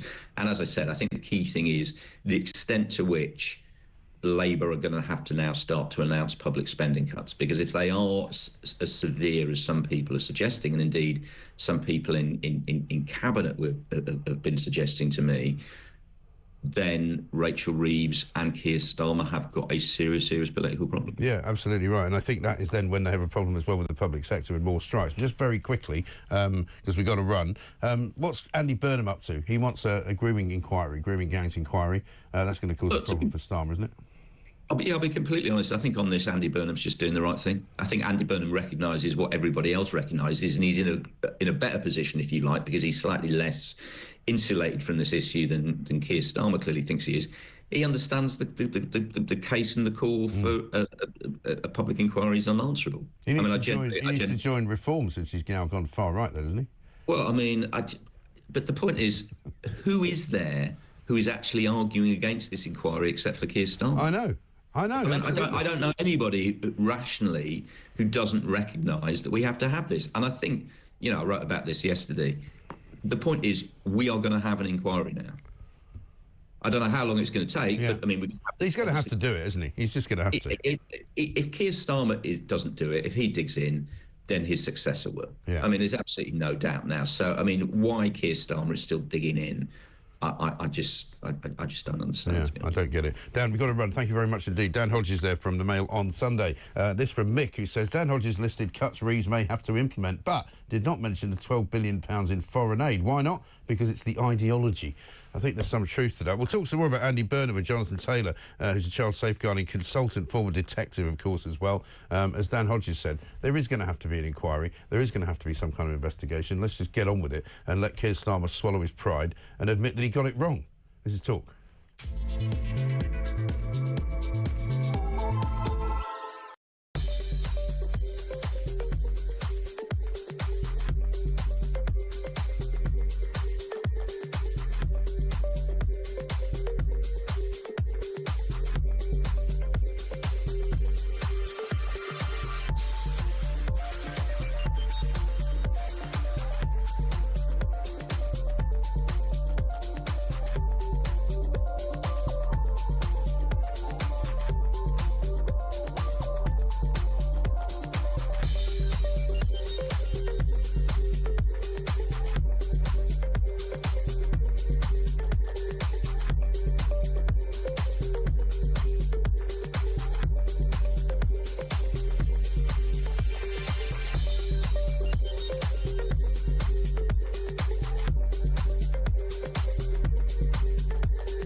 One of Keir Starmer's, speaking to sort of Downing Street people before Christmas, and they reckon the Prime Minister genuinely thinks there's a 1 in 3 chance, 3 to 1 chance, so 25% chance that Nigel Farage is going to be the next Prime Minister.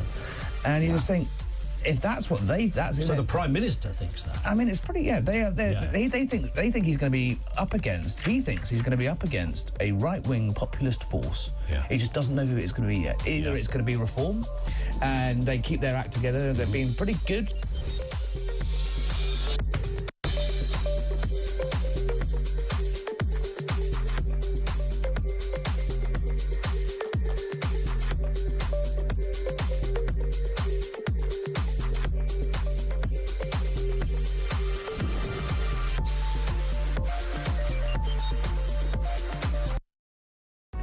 Across the UK, on DAB+, on YouTube, on the app, on your mobile, the home of common sense.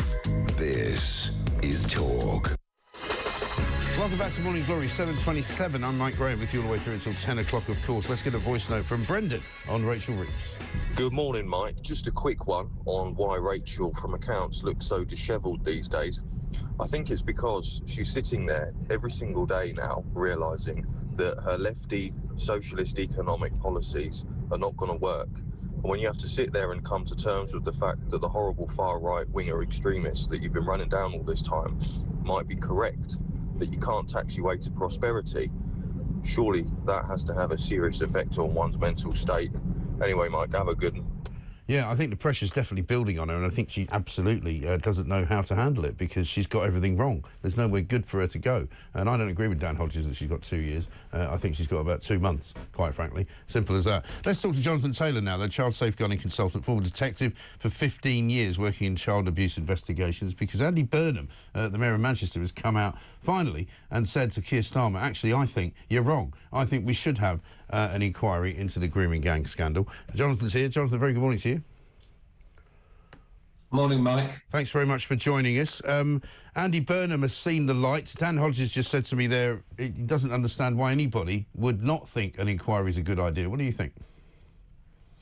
100% agree. Yeah, I mean, we know, well, some people may not know, but Andy Burnham, as Mayor, was it 2017, he did a review looking at the grooming gangs and what was going on in Oldham and Manchester and Rochdale. And that was welcomed, obviously, at the time.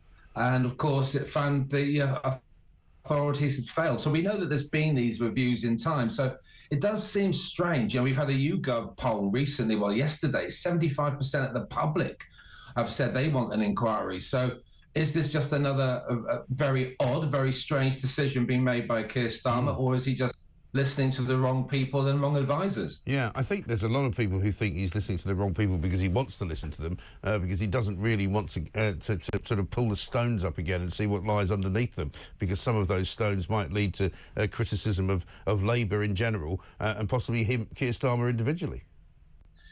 Yeah, I mean, he seems, you know, his justification seems to be the J inquiry. Now, again, this was an overall inquiry. This wasn't one specifically for the grooming gangs, which will name, you know, British, Asian men of Pakistan heritage. We know that's what's happening. We know it now. We're there. I mean, I began these sort of inquiries back in the late 80s to in the and to the start of the 90s. And then it just wasn't believed, it wasn't accepted. But things have changed now. So I think he's got to step away from saying, well, the J inquiry, the recommendations are just recommendations for the whole of the report that was done on child exploitation and child abuse. We're talking about a specific national inquiry into the grooming gangs in these 45 to 50 cities. This is an epidemic. This is organised crime. It's not, you know, sex offenders, child sex offenders come in different forms. You can't put them into one category. Right. So what you need to do is say, right, let's have a look. Where are the failings? Why have they been allowed to grow? Why have they been allowed to operate? Why have we let down victims? And why, of course, have they been let down by the authorities, from the police to the social services, to the local government, and, of course, to the actual government itself? Exactly right. And I think we know where the areas of problems are, and we know where we can go to find out who's responsible for those problems, and particularly the cover-up that went on for years and years and years and years. We're about to talk to Jasmine in Bedfordshire, who's got a story for us about her own daughter. And the thing is, surely we should be able to not have an inquiry that goes on for years and years and years, it costs hundreds of millions of pounds, but we can have a very more focused and sort of forensic inquiry into specific people in specific places at specific times, which should be a lot quicker and a lot cheaper.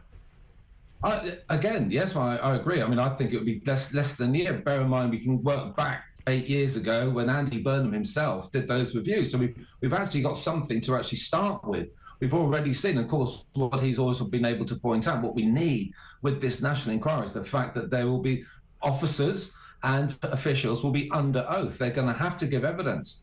He had the situation back there 7, 8 years ago. A lot of the police officers refused to give evidence. That's just all wrong. Yeah. So we need this National Inquiry to put pressure onto the authorities to say what went wrong, what wasn't done, so we can make sure these gangs are disrupted. That's what we need to do. Yeah, absolutely right. Jonathan, good to talk to you. Thanks very much indeed. Jonathan Taylor, child safeguarding consultant and former detective with 15 years in child abuse investigations. He says yes. So does Andy Burnham. Why does Keir Starmer keep saying no? Let's talk to Jasmine, who's in Bedford. She's got a story about police investigations or lack thereof. Jasmine, a very good morning to you. Hello, can I just say that I actually don't live in Bedfordshire. I've moved away now. Oh, sorry, my apologies. I live in a different part of the country. Okay. It's all right, don't worry. Don't worry, it's just what it says in front of me. I used to live there, but Okay. I don't anymore. All right, tell us your story, Yeah. Jasmine. Well, it's been going on for over 2 decades. Right. It started when my child was under 16. And it's pretty horrendous because I actually can't believe what I've been through. It's been hell on earth. Yeah, this is your daughter, right? Just a normal family. Yeah. And it just went from bad to worse. So when your daughter Probably an was understatement. 15, she was approached by a grooming gang, is that right? Well, I'm not sure. I mean, you don't realise at the time, but I know she went missing on 2 occasions. Right. For 5 nights at a time. I was in touch with the police because I didn't know where she was. Yeah. They brought her back, and on one occasion they said, "Oh, we found her in a taxi rank." That's all they said. Yeah. But she's under 16. So she's not even 16. Right. It was absolutely awful, and it just went from bad to worse. I went to the police about this man who was in his late 30s, and they said, "Oh, he's a well-known drug dealer." Well, he took her under his wing. He tried to convert her into Islam. It was awful. Right. And that went on I went to the end. How long did this go on for? Yeah, this went on for 22 years, but they used her and abused her, and they used her to get flats so they could grow the drugs. I never knew where she was. Right. For months on end. I never knew where she was living. And I went to the police, and they turned round, and I gave them all these numbers. They turned round and said, "Oh, well, he's one of the most wanted drug dealers in Bedford." But they didn't want to arrest him. I went to my No. He's probably still doing it and wrecking other people's lives and families. And I went to the MP in Bedford when this all started kicking off in the early days. He turned round. Do you know what he said to me? What did he say? And I said, "My daughter's missing. I can't do anything about that." And he said, "We are not as bad as Rotherham." Right. That was the support I got from my MP. Right. And had your daughter moved out of your house at this point? Yeah, I didn't know where she was. Right. And still under 16? Or was I this never knew later? where she was. Right. And where is she now? But her life's been wrecked. I know where she is now, but I won't say because it's not fair. Is she safe now, or is she She's still... in the UK. Is she safe? Well, I would say she's still vulnerable, but she seems to have come out the other end. But of course, she got an addiction, and it was hell. Yeah. And you felt you had to You move... wouldn't believe it if I told you. Yeah. No, it sounds awful. And that's why you felt you had to leave Bedfordshire? Yeah, my marriage, it wrecked my family, basically. Yeah. But the police did nothing. They weren't interested? The amount of times I contacted the police and they did nothing. And, of course, one policeman turned around when she was about in her 20s and said, oh, well, that's her life choice. Yeah. That's what they've been saying a lot as well, which is terrible, dreadful. Jasmine, I'm so sorry. Thanks for telling us the story, though, and hopefully your daughter will find some kind of way through it, and so will you. But it is shameful. This is what's been happening. The police were complicit in allowing this to go on. They knew it was going on. They knew who the people were that were carrying it out, but they didn't do anything. That, for me, is unforgivable. We need to know who these people are, don't we? 7:37, this is Talk.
Across the UK, on DAB+, on YouTube, on the app, on your mobile, the home of common sense. This is Talk.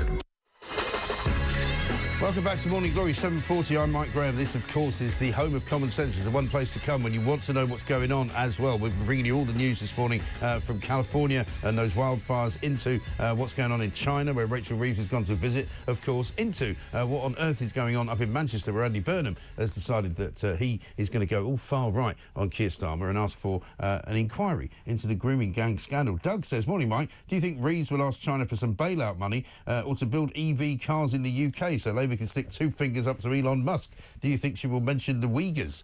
I very much doubt it. I think that's probably what you'll find is not going to happen. And then here's one from David. He says, morning, Mike. Reeves, I wonder who will replace her. It's a good job there's so many adults to choose from. What an utter shambles this administration is. Well, I'll tell you what, another administration that is a shambles, and that is the United States government as well, under Joe Biden, who's in his final days as the president of the US of A. Let's have a look at what Governor Greg Abbott has said about Biden sending fire equipment to Ukraine. He always tries to inject himself into the disaster that somebody else is dealing with, and to raise his great-grandchildren at a time when you see these homes burning down and lives being lost is just outrageous. What is needed is exactly what President Trump delivers. You know, what is needed is for Joe Biden to stop giving money to the Ukraine and start providing it to North Carolina and, in this case, California, and helping out our fellow Americans and securing our border instead of sacrificing America just for the well-being of some other countries across the globe. Governor Greg Abbott from Texas there, being very critical of Joe Biden and his insistence on sending very, very needed equipment over to Ukraine. LaDonna Harvey's here, co-presenter of Arizona's Morning News and KTAR in Phoenix. LaDonna, very good morning to you. Good morning to you. I'm surprised that you're probably happy that you're no longer living in California, given what's going on there. I mean, it's devastating what we're seeing, isn't it? It's awful. It's horrible. You realize that 10 people so far have lost their lives in a fire that was whipped up by 100-mile-an-hour winds. Actually, more than 5 fires burning up in Los Angeles. Yeah. Entire neighborhoods gone. Fire hydrants running dry because they had drained the reservoirs so quickly, not the reservoirs, but the water tanks, so quickly that they could no longer maintain pressure to bring water uphill. And cuts recently to fire equipment and fire preparation in Los Angeles as well. Thank the mayor's office for that one. This is just horrifying and devastating. I don't know anybody who doesn't know someone who's had to evacuate. Right. Well, we spoke to Caroline Faraday. I don't know if you know her, but she's a British journalist who's been living out in LA for some years, about 11 or 12 years, I think. And she's had to evacuate. But it almost looks to me as though the entire city of LA is under a pall of smoke. You know, if it's not on fire, even Hollywood Boulevard down to the Mann's Chinese Theatre, I mean, every single part of what you would call kind of tourist LA is under threat now. It certainly is. I mean, you look at it, it looks like a post-apocalyptic movie. Hollywood couldn't do effects as good as this if they wanted to show the aftermath of a nuclear war. For anybody who's lived through a fire like this, it turns the air so acrid that you can taste it. You know, you can just taste the smoke in everything. It's all of the toxic chemicals that have burned. And the air is also this hideous, yellowy, brown kind of color and almost neon. It is vile stuff. And all of Los Angeles is being affected. And if you look at the NASA's satellite photos, the smoke flying offshore because of those winds, it's unbelievable, the devastation. I mean, is it as bad? If it's as bad as it looks, I suppose the question that I would ask is, can Los Angeles recover from this? I mean, there's a piece of footage that we've looked at this morning where Gavin Newsom's being sort of harangued by a woman in Pacific Palisades, being told, you know, you've got to do something, you've got to help us. He's talking to the president to get some kind of, central money bank so that people can rebuild their homes. But I mean, the scale of it is so huge. I'm wondering whether Los Angeles will ever be the same again. It's going to take a long time, if at all. It is, you look at the swaths of neighborhoods that have been affected by these fires, and a lot of those people do not have insurance coverage. If they do have insurance coverage, they're not going to get it rebuilt through insurance because insurance doesn't cover wildfires. That's a special kind of insurance. That fire doesn't count. It's only if you light the fire with a candle inside your house. Right. So it's going to be a long, expensive recovery. Probably one of the most expensive disasters we've ever had in the state of California, possibly the country. And I include massive hurricanes in that. Absolutely right. But the devastation, as I say, is so complete, it would seem. I mean, I'm told there's hundreds of thousands of people without power. It's going to take a very long time to even get that power back because the lines are all down. There's infrastructure damage, obviously. There's now talk of arson possibly being to blame for some of the fires, if not all of them. Right. They've arrested somebody for that, it would seem. James Woods has tweeted out saying that, with a picture of a guy saying, climate change has a face. I mean, and it's not going away, is it? It's not stopping anytime soon. No, it's not stopping. They've got pictures of people looting already, somehow able to get back into these neighborhoods. The scale is so vast that there are not enough police or firefighters in Los Angeles, one of the largest cities in the world in both area and population. Yeah. There are not enough ways to keep people out of those neighborhoods from going in and looting, to be able to go into each neighborhood and evacuate them as they go. This thing moved so fast in so many cases that they just had to hope that people got the message and smelled the smoke. And I guess the worst thing about all of this, and perhaps people haven't really thought about it, but the problem with these kinds of disasters is that when you leave, you evacuate your home, you lose everything, right? I mean, the house burns down, you got nothing. you have nothing left. A lot of hay is made, oh, this celebrity lost their home, this celebrity. I don't care who you are.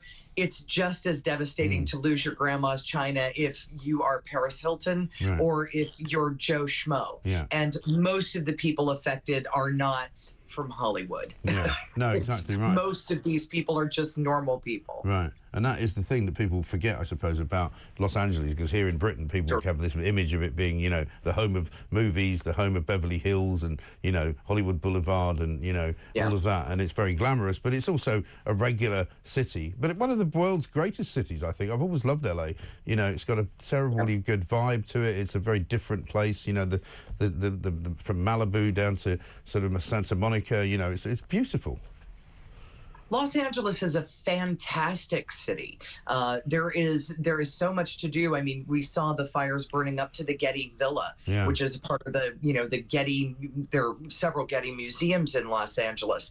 Wonderful, priceless works of art next to great rock and roll clubs. I mean, if you can do anything in LA, it's a wonderful place. I don't care who you are. It's really a great city, and it's really a bummer to see this happen. And it's possibly going to happen more and more often. California just doesn't get enough water, and the water that it does get, because of environmental concerns and everything else, is just, allowed to flow off into the ocean rather than stockpiling it the way that we should. Maybe they'll have to rethink all of that, and certainly Donald Trump has made mention of that as well. But Donna, good to talk to you. Thanks very much indeed. Terrible circumstances, though. Co-presenter of Arizona's Morning News on KTAR in Phoenix, Arizona. Let's get a voice note from David on Joe Biden.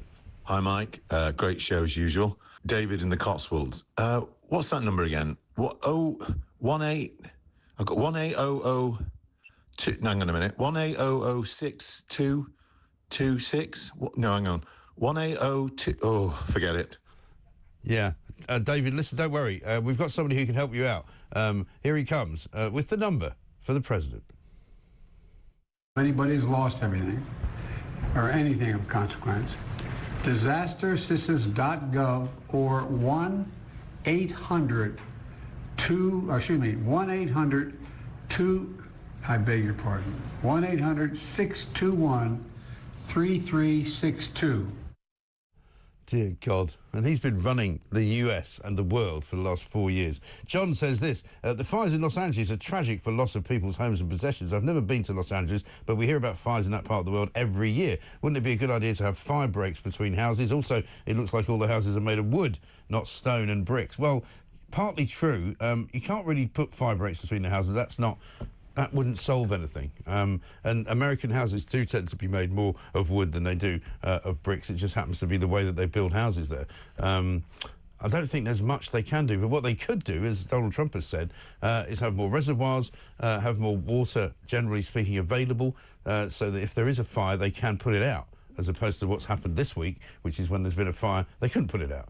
And that's the problem. It's coming up to 10 minutes to 8. This is Morning Glory. I'm Mike Graham.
What's your reaction to that, and indeed the political coverage of The this? reality is that the Labour government's blunder budget has collapsed confidence. Sterling is falling, investment is falling, jobs are falling. The only thing that's going up, as I've just said in the House of Commons before I came here, is inflation's going up and the cost of debt is soaring. And that means that the cost of mortgages very quickly will be soaring. And if we're not very careful, if the government doesn't change course and cut this vast amount of wasteful spending that we all know is going on,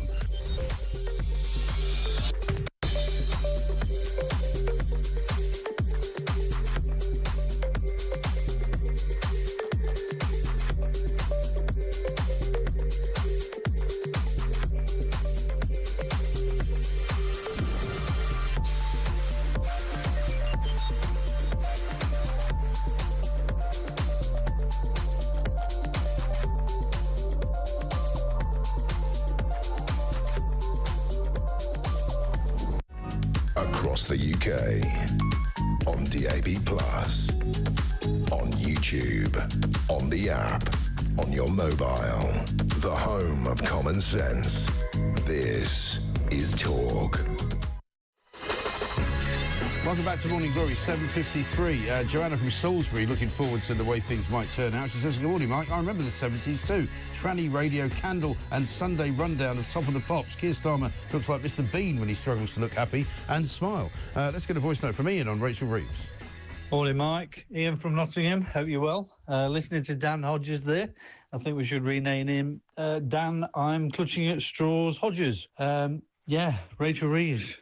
There are no words. The lefties are hiding. They run off. Don't want to face people. Don't want to face the truth. Unbelievable. Anyway, have a good day, mate. It is unbelievable, isn't it, Ian? Thank you very much indeed for that. We're going to talk to Phil Bibby in a moment, Executive Member for Highways and Transport at Hertfordshire County Council. They've come up with one of those mad roundabouts up there, Dutch-style roundabout, which nobody can understand. Let's have a gaff, though, because it is Friday. Here's Jeremy Kyle. Muslim men, British Pakistani men, why aren't community leaders and other people? That's Kev O'Sullivan, whose microphone is just walked straight in front of the camera. Love him. Why are they not coming out and saying, that's Kev O'Sullivan again, he's now stood in front of the camera, it's all gone to... Kev, we've had this. Why have you walked... I tell you, look, the microphone thing wouldn't fit, so Jodie came in and fitted it for me.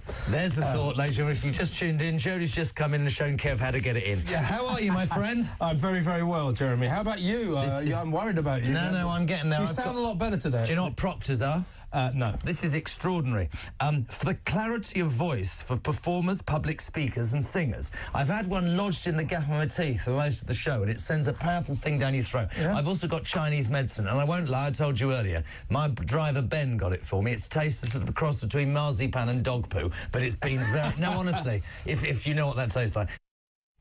Yeah, you guys get worried, you get worried when you hear Kevin O'Sullivan, a professional broadcaster, talking about the microphone thing. It's a microphone, right? You attach it to your clothing so that people can hear your voice amplified through an electronic device called a radio. Anyway, more from Kevin O'Sullivan, I'm sure, in the Gaffe department coming up. Let's talk to Phil Bibby, Executive Member for Highways and Transport at Hertfordshire County Council. Phil, very good morning to you. Morning, Mike. I'm assuming, because you're part of Hertfordshire County Council, that you probably were part of the creating force behind this roundabout, are you? I didn't actually create it. My officers created it and the engineers created it. Right. And obviously the idea comes from overseas, Holland, where you know there's a culture of walking and cycling. And in England and locally, we need to actually make sure we handle growth sustainably. There's lots of houses being built in the country. Yeah. 11,000 in Hemel Hempstead planned in the next 5 or so years, 5,000 jobs. And if we rely on the car for everyone to get there, Hemel Hempstead will be an absolute gridlock. So we're using this as a way to actually encourage more active travel. So what sort of jobs are being created then? Well, this is right near to Maylands, which is the main industrial area in Hemel Hempstead. So I don't know what particular jobs, but obviously with 11,000 homes, there's lots of people living there, and jobs will have to be created as well to actually service those people. Right. Now, I'm just wondering what the jobs will be, though, what sorts of jobs they'll be, because it might be jobs that people need a vehicle for, perhaps. Not many jobs will require a vehicle. Obviously, if people need cars, they need cars. But lots of journeys, particularly short journeys, don't need cars. And what we're trying to do nationally and locally is encourage people to use other forms of transport. It's better for congestion, reduces congestion, and reduces pollution. So what's good about this roundabout? I'm just looking at a picture of it. It seems to have quite a lot going on. There's a green circle. There's a grey circle. There's another grey circle around the second green circle. There's pink and white sort of zebra crossings. What's it all about? Well, effectively, it gives segregated passages for cyclists and pedestrians. They can actually circumnavigate a roundabout having complete priority. So that's the issue.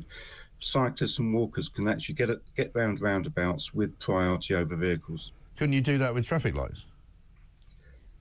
Yes, but the traffic flows will be not as good as will be offered with these things. Really? Yeah. Do you think? When is it going to be ready? The project ends in June of this year. And how much does it cost? I honestly don't know that figure, no, but you're talking well into 6 figures, maybe 7 figures. Yeah, well, possibly, so over £1 million, very possibly. Did you ask the people of Hemel Hempstead if they wanted it? We did survey, obviously. We told them what we're doing and asked for their views. This is actually funded by Active Travel England from the government, so we're using their money to actually improve. Well, it's not actually their money, it's my money. Yeah, it's taxpayers' money, do you know what I mean? I mean, the thing about these roundabouts is that whenever they've been introduced anywhere else, they've created an awful lot of confusion because people don't really know which way to go on them.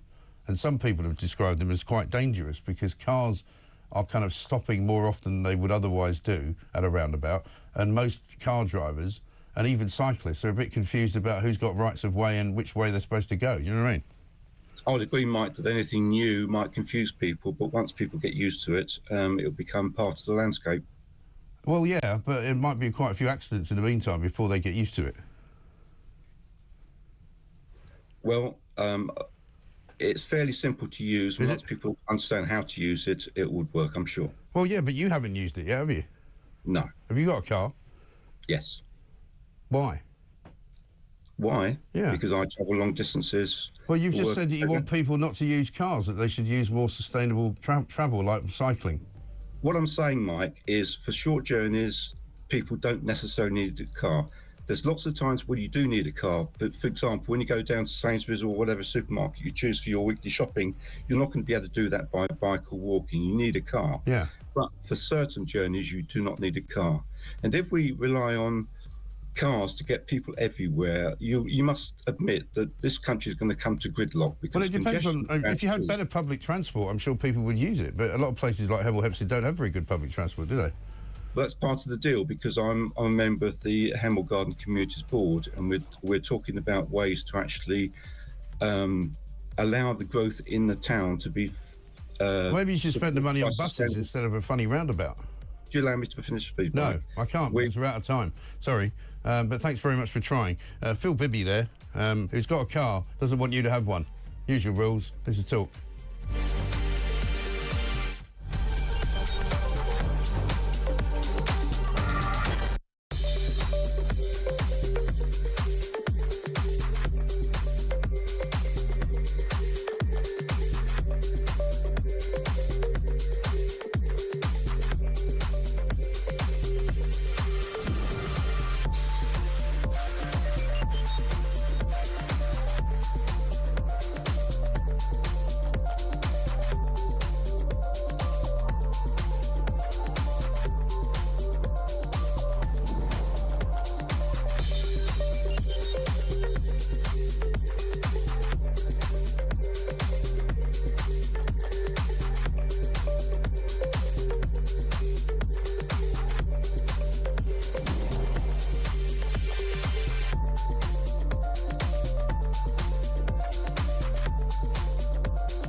across the UK.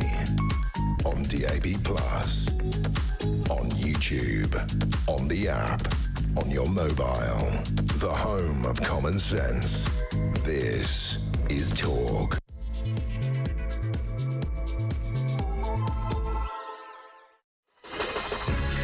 Welcome back to Morning Glory, 3 minutes past 8. I'm Mike Graham. It's Friday, by the way. We've been playing some gaffes out because we tried to keep the feeling good on a Friday. The vibe is very cold out there this morning. It's very, very freezing. It's -2, -3 in London. It's going to be -6 in parts of the north of England. -15, I think, in parts of Scotland. So you will need to wrap up warm. If you're a pensioner, please don't worry about putting on the heating.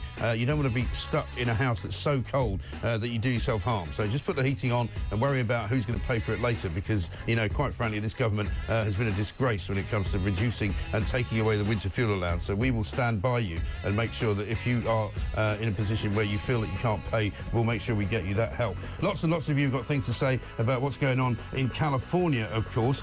It's criminal that cuts were made to fire service in LA, and that woman mayor who refused to answer questions is, well, toast.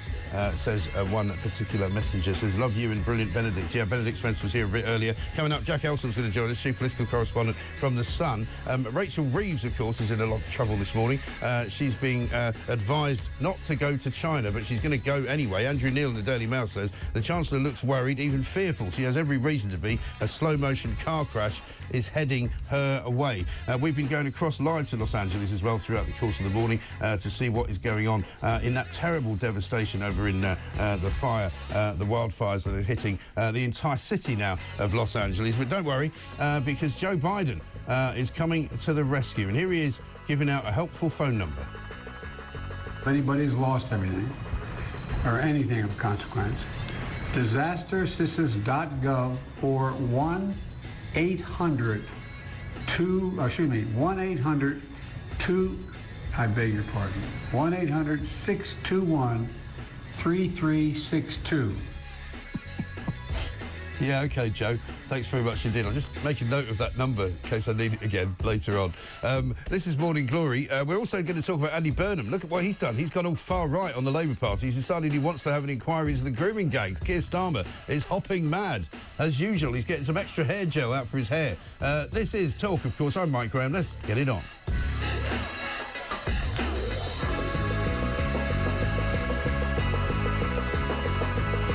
Yeah. Let's get a quick voice note from David. What's that number again? What? 18. I've got 18002. No, hang on a minute. 1800626. No, hang on. 1802. Oh, forget it. Yeah, sorry. We'll get back to you on that. This one from Sharon. I thought it was good to have a woman as the first Chancellor, and look what she's done. She's let us women down, says Sharon. Well, let's find out why it was a good idea to have a woman Chancellor in the first place. Here's Sir Keir Starmer. Also be the first budget delivered by a woman ever.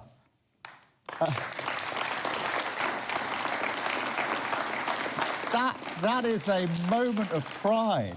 When Rachel Reeves stands up, she will be making history. And I can tell you, young women and girls across the country will be watching, they will look up, and they will notice. I don't know why he's so pleased with that. I've never known. Jack Elsom's here, chief political correspondent of The Sun. Jack, very good morning to you. Morning, Mike. How are you? Yeah, very well indeed. I'm feeling a lot better than Rachel Reeves is at the moment, I suspect, because she's all over the front pages getting blamed for almost everything that's going wrong with the economy.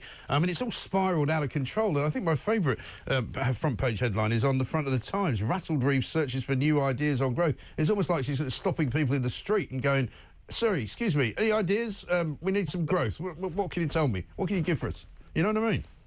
Yeah, and it's not as if they had 5 years to come up with some plans for that, apart from what it seemed to be, was hiking taxes at the last budget, which most economists will tell you is the complete opposite thing you want to do to drive growth. I have to say as well, I listened to that news bulletin just before coming on, and I think they played a clip from Lisa Nandy saying that they inherited a situation where inflation was at 11%. That's totally wrong. They inherited inflation at 2%. Right. So clearly she's neither not au fait with the current economic situation or is just willfully trying to mislead. But anyway, on to Rachel Reeves. You're right. This is incredibly damaging for her, especially this trip to China. I mean, I do understand she's in a bit of a bind with this one because most political strategists will say, if you are in the middle of a crisis, do not go abroad. Stay at home. Right. Just because of the looks. I mean, think about Boris Johnson, the London riots, or Dominic Raab when the Taliban was, encroaching on Afghanistan, or Kwasi Kwarteng the last time this happened. Yeah. But if she stays, then maybe she looks even more rattled, and therefore the markets start to spiral even further. But it doesn't really get away from the fact that the actual economic situation now is incredibly bad. Some top economists even comparing it to the 1976 debt crisis, where we had to go cap in hand to the IMF because you had very, very high borrowing costs, and then also the pound slumping as it has done now. For Rachel Reeves politically, who came into the election saying the Tories are bad, they've lost control of the economy. I am, in her sort of words, the Iron Chancellor who's going to restore fiscal credibility. Well, that fiscal credibility looks very quickly to be going up in smoke. Well, exactly right. And actually, I mean, anyone that I talk to who remembers what it was like in June, just before the Tories lost the election, the economy was actually in a pretty good place. It wasn't in a bad place. It was beginning to come out of the inflationary spiral. There was growth suddenly coming from various different sectors of industry. We all know that Rishi Sunak was not exactly a popular Prime Minister, and the Tories can't certainly be said to have done a good job. However, the economy has taken a proper pounding since July, since they got in, and it's now far worse. And I don't think there's anybody in the city or in any financial institution or in any business organisation who's got a good word to say about Rachel Reeves. And, it's all gone it's all kind of disappeared before her eyes, really. Yeah, and before the election, she got a big list of business leaders who were rowing behind their plans and saying, we think that you have a good plan to grow the economy. You haven't really heard a squeak from much of them in recent months, especially after that budget. I think people were pretty sick with the high levels of tax which the Tories have presided over, to be fair, for many, many years. A lot of it down to COVID, which basically forced their hand because we spent hundreds of billions of pounds tackling the pandemic, and therefore we had to raise money somehow. But I think people were very sick of looking at their bank statements every month and seeing how much of it was going out in tax. But then for Rachel Reeves and Keir Starmer to come in and say that their main mission was growth, that was their flagship number one, top priority for government, and then raising taxes, especially on businesses who employ people in this country, it just seems very counterintuitive. And that's not my view. That's just the view of many, many economists in this country. Many businesses are going to have to pay these taxes. And let's not forget, we talk about businesses in the abstract a lot of the time, but they obviously employ people in this country. So at the end of the day, it's always workers and then consumers who will suffer. Yeah, absolutely right. And this is the thing, I speak to business people all the time, small businesses, medium-sized businesses, big businesses. They're all absolutely incandescent with rage at the amount of extra money they're going to have to be paying to the Exchequer just because of these national insurance changes. I mean, it's absolutely crippling them. Yeah, and you want to make Britain an attractive place to invest, and this is sort of the opposite of that. Other countries are undercutting us and this sort of stuff. So it is quite damaging for Labour, I think. When you come to the politics of it, what do? I don't think they can U-turn, as the Tories are encouraging to do, on the hike to national insurance contributions that kick in April. I think they've expended way too much political capital now to even try and do that. And then Rachel Reeves has been pretty adamant that she's only going to have one fiscal event a year. So the next tax-cutting opportunity, or opportunity to sort of remedy some of this, will be next autumn. Right.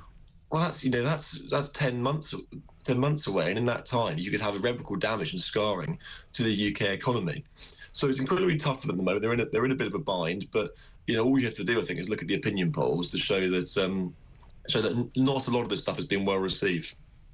No, it really hasn't. And this trip to China, by the way, while, as you say, it might be unwise because she should be here defending her situation, she hasn't really been much in evidence, has she, since things started to go wrong? I mean, since about mid-December, when the market started to get the jitters, she hasn't really been out front and centre at all. She hasn't really made any major statements, and she's off to China without any press coverage whatsoever. She hasn't allowed anybody to go with her. She's taken Andrew Bailey, the head of the Bank of England, and a few other bods for the Bank of England and some private banking companies.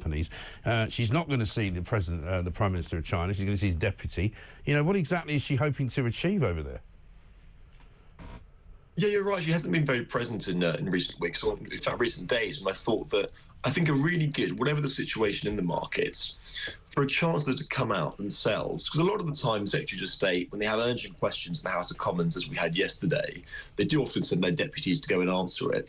But sometimes I think the really impressive ones and the ones that show they've really got a grip on the situation actually go themselves. They show that they are in charge. They've got a firm hand on the tiller. And I think that would have gone some way yesterday to actually show that Rachel Reeves was in control of this situation. Right. Sending out Darren Jones, as you know, as capable as I'm sure he is, it didn't really send, I don't think, the right signal that she was there totally across this and sort of mapping out a way forward. In terms of China, it was a controversial trip anyway. Before the pound started to slump and the bond yields started to go up, because obviously China's actions, pretty hostile actions towards the West in recent years, have been a bone of contention. We obviously had this in 2015 under David Cameron and George Osborne, this new golden era of relations in which they sucked up to the Chinese, rolled out the red carpets, and then ended up looking quite silly when we had crackdown in Hong Kong or persecution of the Uyghurs, because it looked like that we were, becoming basically jumping into bed with a pretty horrible autocracy. That being said, China, obviously the second biggest economy in the world, it's very difficult to ignore them. We rely on them intensely for imports and goods. And therefore, listen, if she wants to go over there and comes back with some looser trade ties, then fine. If it improves the economy, then great. But always with China, we do need to have that almost arm's length relationship where we don't excuse, I don't think, some of the more hostile acts that they execute. Yeah, and speaking of hostile acts, there's a lot of weirdness going on this morning in the papers about Elon Musk. We've got the Labour government supposedly checking out whether or not the counter-extremism unit can find out if he's creating risks for Britain, which seems to me to be a very idiotic move, because all that's going to do is enrage Elon Musk even more, and he's not going to be interested in whether or not there's an international warrant out for his arrest because of things he said, nasty things about Keir Starmer. And in the Financial Times, of all places, it says Elon Musk is seeking a plan to oust Keir Starmer as Prime Minister before the next election. Yeah, Elon Musk's clearly not a fan of Keir Starmer, is he? He really isn't. He really, that's putting it diplomatically.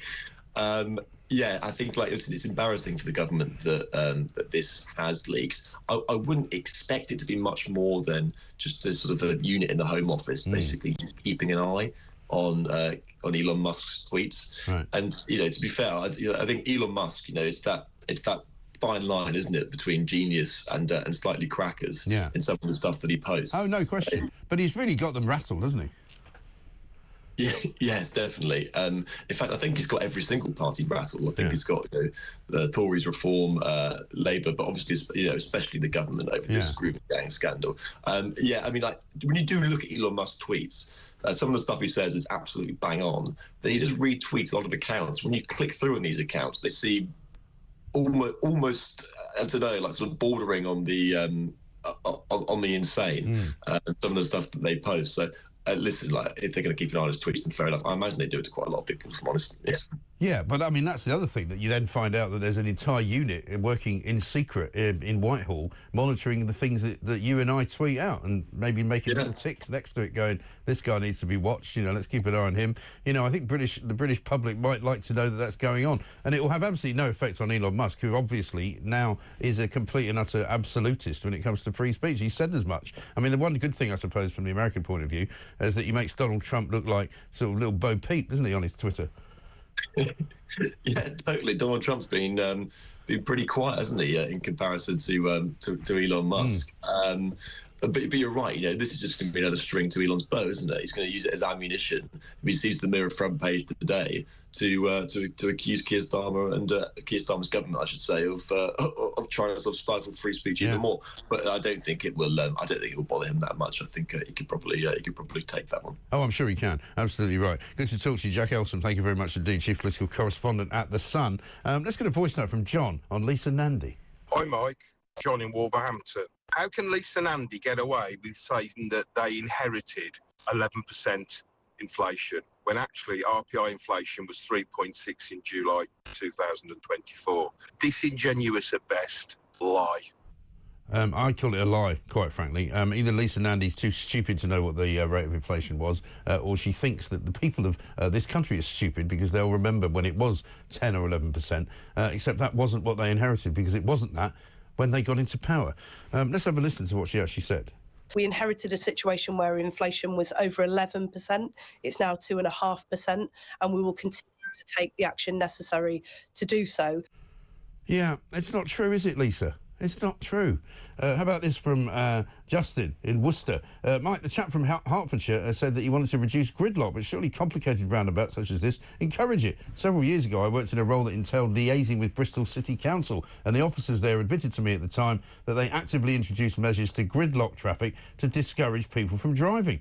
Surely the tail wagging the dog. Well, absolutely. Well, that's what they do in London. Sadiq Khan has built an entire network of useless roads which are covered with cycle lanes, bus lanes, tiny, tiny spaces for cars to go through, roads closed off that cars can't drive down. And the result of the congestion charge is that London is now the slowest city in Europe. Let's talk to Mark, who's got something to say. He lives in Watford, I think, or he lives near Hemel Hempstead. Mark, very good morning to you. Oh, hi, Mike. Good morning. Morning. What can I do for you, sir?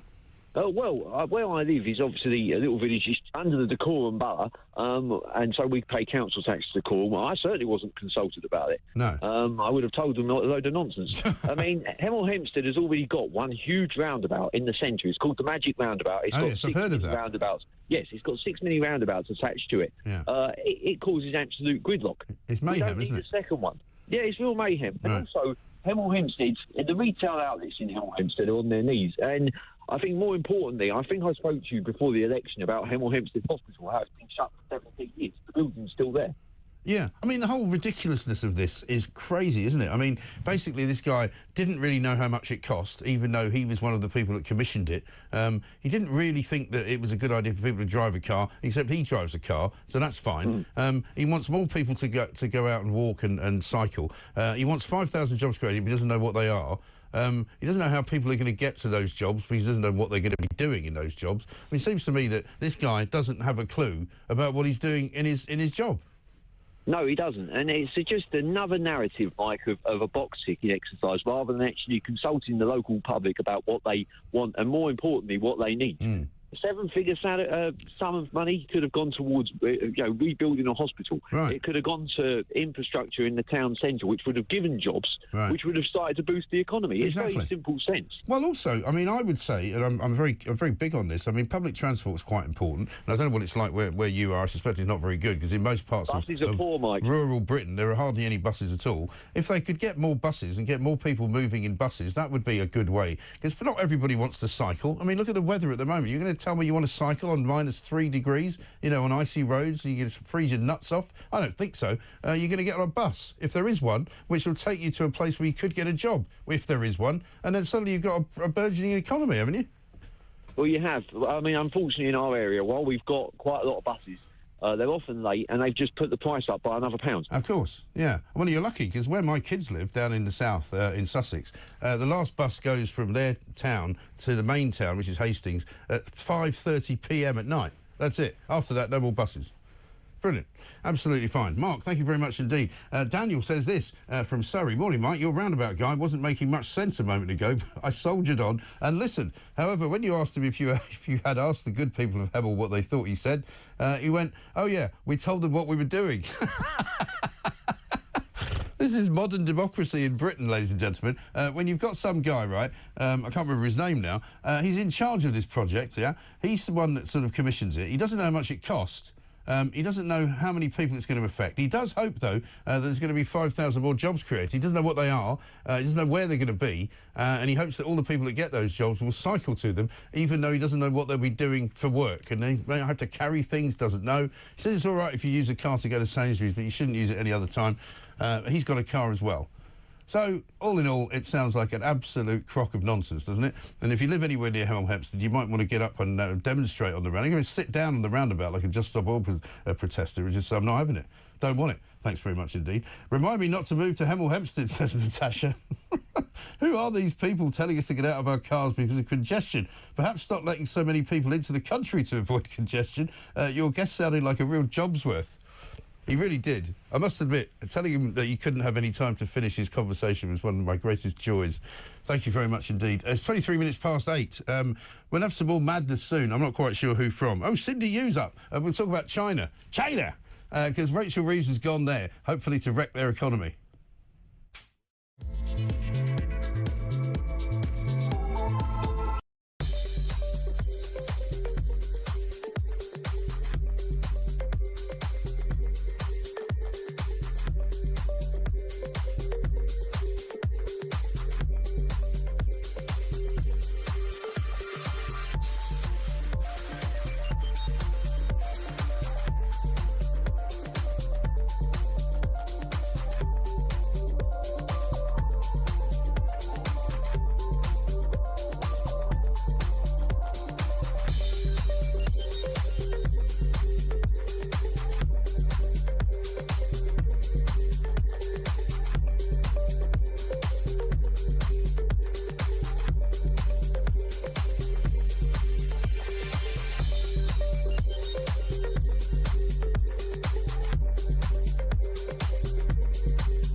One of the reasons, well, there were twofold, really. One was that the announcements were very unexpected, if you remember.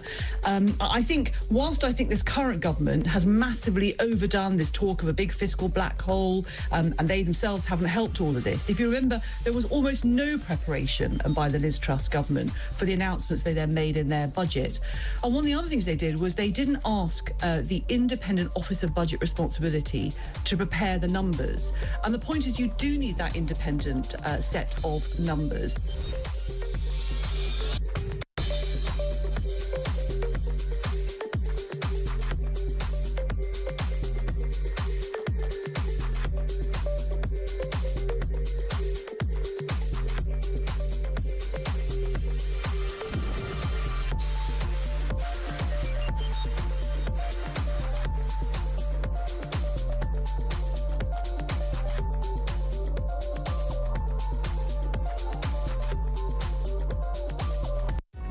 Across the UK, on DAB+, on YouTube, on the app, on your mobile, the home of common sense.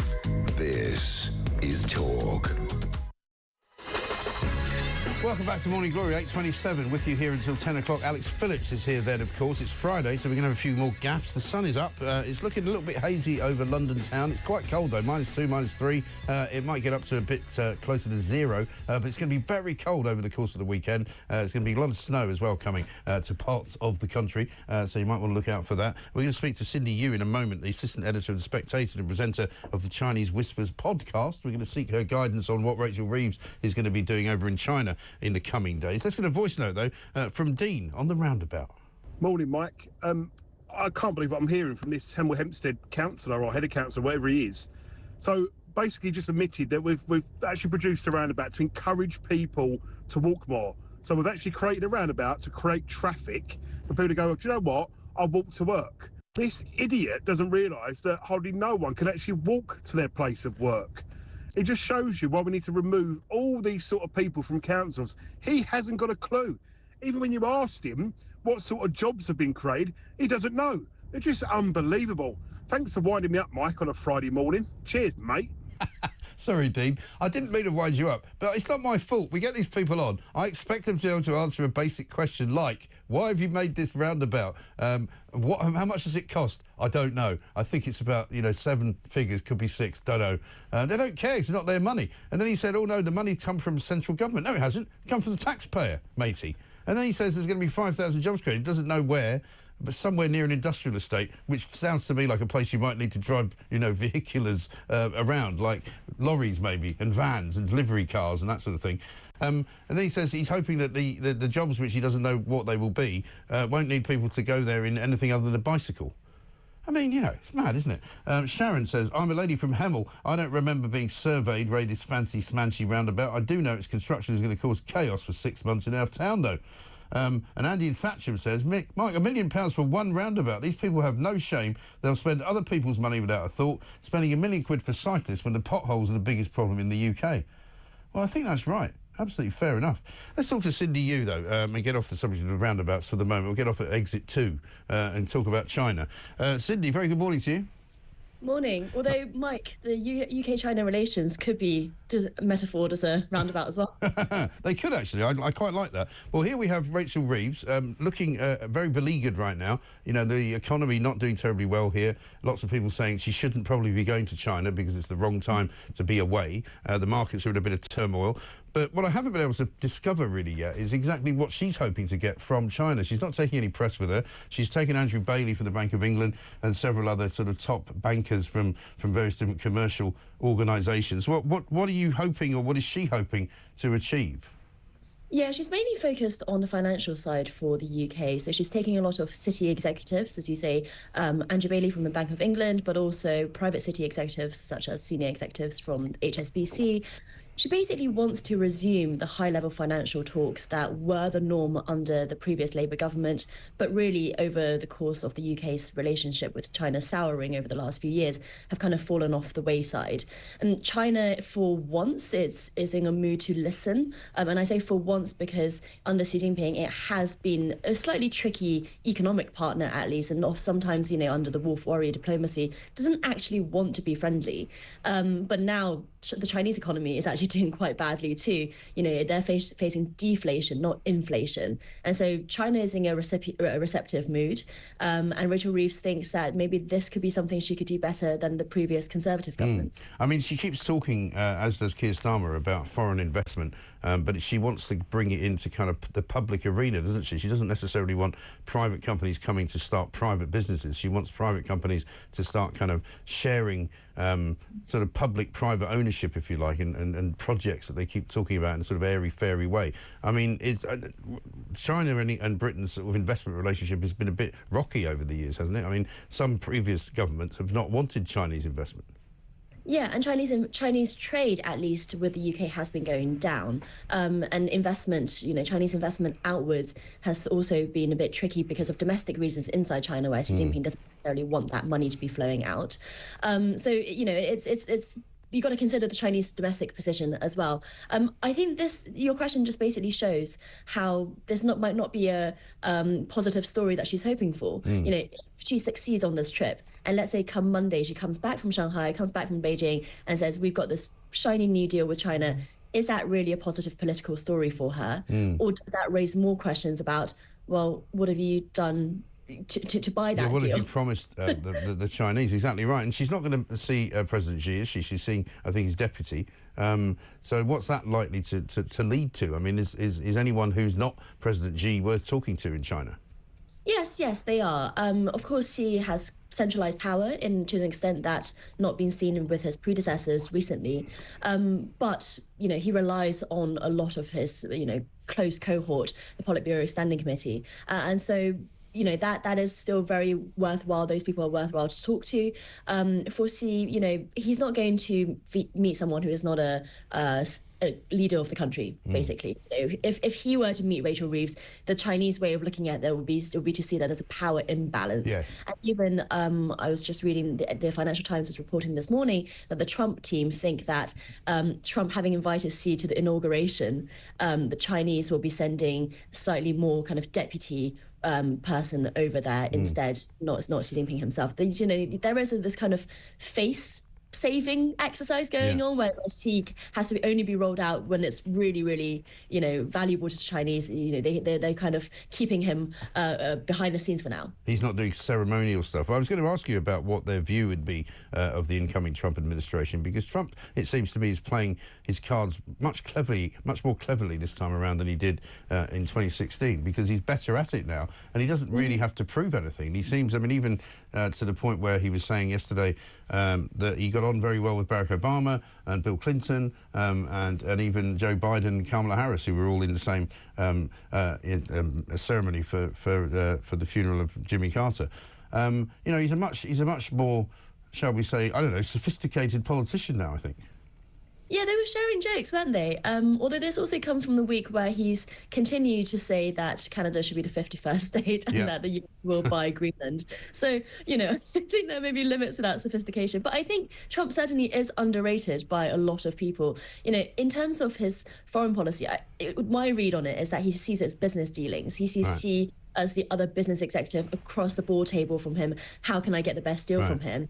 And so there is one part of him which has been charming and diplomatic, and that's the invitation to the inauguration and, you know, privately saying things like, you know, I actually really like this person on a personal level. Right. But then the other thing is just kind of hanging over the top of all of that is this threat of more tariffs. And Trump has talked about 60% tariffs on goods coming in from China. And so the Chinese are seeing all of this.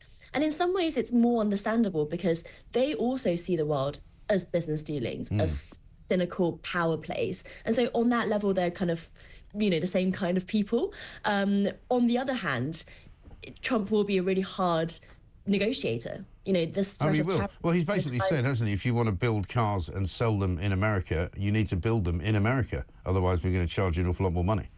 Yes, which is quite similar to what the Biden administration has said. But I think what we can see with Trump is that it's going to be much more wide-ranging. You know, he's going to be using other parts of the economy, not just the high-tech renewable parts, to just basically as a negotiating tool to start getting the Chinese to come around the negotiating table. Last time with the trade war, some of the tariffs were on things like soybeans, you know, things that are not national security reasons for the US to be keeping the Chinese imports out, but just as a kind of negotiating tactic. And coming at a time when the Chinese economy is very, very weak, it does make the Chinese, I think again. But I wouldn't necessarily write off Trump's foreign policy. Oh, certainly not. I think it's going to be a fascinating first year. Absolutely right. Cindy, thank you very much indeed. Cindy Yu, Assistant Editor of The Spectator and presenter of the Chinese Whispers podcast. Rachel Reeves on her way to China. We don't know what she's going to come back with. We don't know what she's even going there for. It may well be that she can't even announce a deal with China if she gets one. That all sounds a bit mad, doesn't it? Let's get a voice note from John. Morning, mate. John in Glasgow. The number Joe Biden gave out, I've just called it, and I've managed to get through to Swap Shop. So I'm trying to find something to swap to get a hot water bottle for my gran, because it's currently -10 here.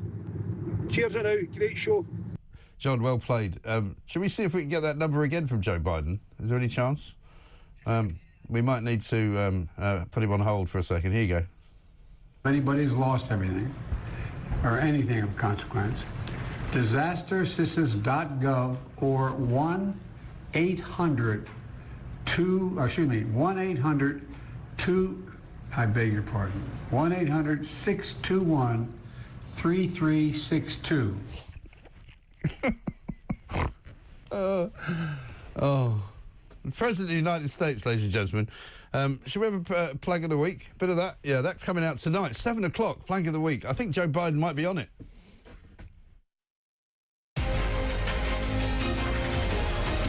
I moved some money from one ISA to another ISA, and I had to go to this place that I'd never heard of before, and it seems perfectly reputable bank. I'm not going to tell you who it is.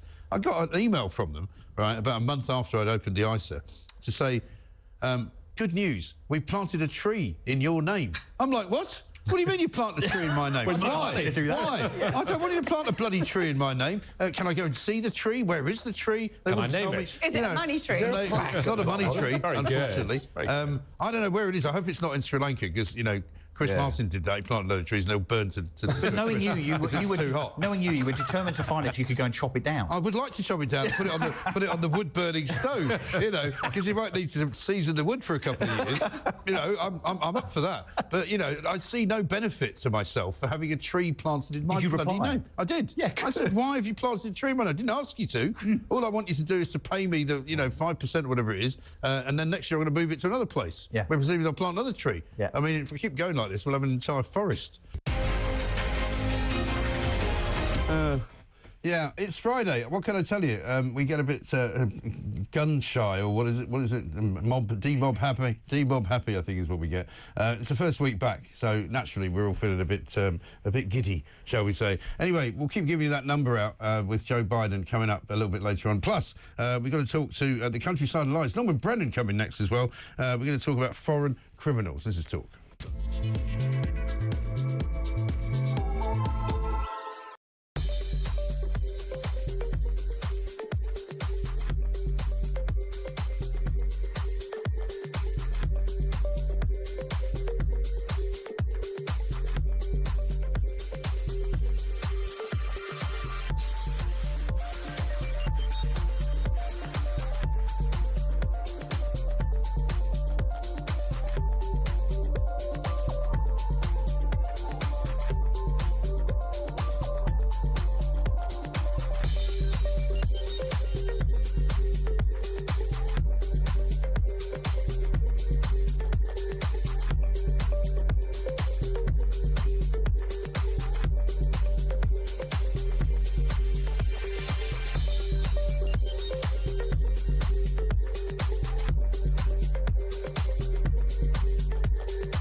Across the UK, on DAB+, on YouTube, on the app, on your mobile, the home of common sense.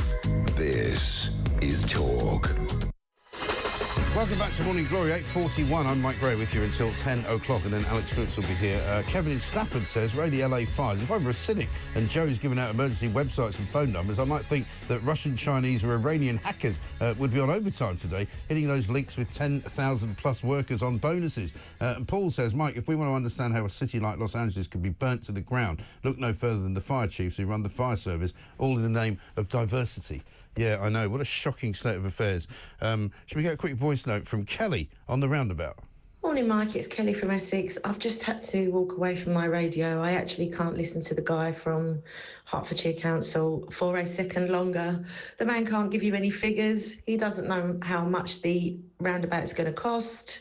He actually doesn't know how many jobs it's going to create. It's the usual load of rubbish that they spout when they're spending all of our taxpayers' money. How much more of this have we got to take? These people are insane. They really are. But they're in charge of stuff, which is amazing to me. A guy driving me to work today was from Romania, and we were talking about the ridiculousness of the way the roads are in this country. And he said, where do they find these people? I said, yeah, I know. He said, I thought it was just Romania that was run bad. He said, it's terrible here as well. Let's talk to Norman Brennan, the former London police officer. He knows a thing or two about how things should be run and how they're not being run, because the story we got today, Norman, very good morning to you, is hundreds of foreign criminals freed from prison in the last 4 years have committed more than 40,000 crimes, and they should have been deported before they committed those crimes, and some of them are as serious as murder. I agree, Mike. Where do you start? I mean, I was a police officer for 31 years in London. I've been involved in law and order for 46 years. I don't recognise my country anymore. And one of the big parts of why I don't recognise my country is that we do not have safe borders. We have people that come in undocumented. We don't know if they're terrorists, whether they've murdered or raped in their own country. And we only find out, Mike, when they actually commit that type of offence in Britain. And then when they're locked up, you would have thought that, rightly so, when they're released, they're deported immediately, taken from the prison gates to the airport and kicked out the country. Yeah. Oh, no, what they do is they use our taxpayers' legal aid funds to the cost of millions for their rights of life. And what they do is they ask for all their rights. Well, they had no right to enter Britain in the first place. Now they're using the Human Rights Act. And you and I know, Mike, that the Human Rights Act was brought in to stop the atrocities at places like Auschwitz, and rightly so. Britain has lost control of our borders. We've lost control of the streets. And when you think we've got nearly 10,500 foreign prisoners in our prisons, what does that say about, A, the prison population and our ability to protect our borders and protect the people of this country? Well, some of the detail in this story that was in the Telegraph the other day, it's quite staggering. Among those released from jail, one Ernesto Elliott, a Jamaican who had been jailed for knife crime but avoided deportation when he came out. He then appealed against his removal and murdered a 35-year-old man in a knife fight.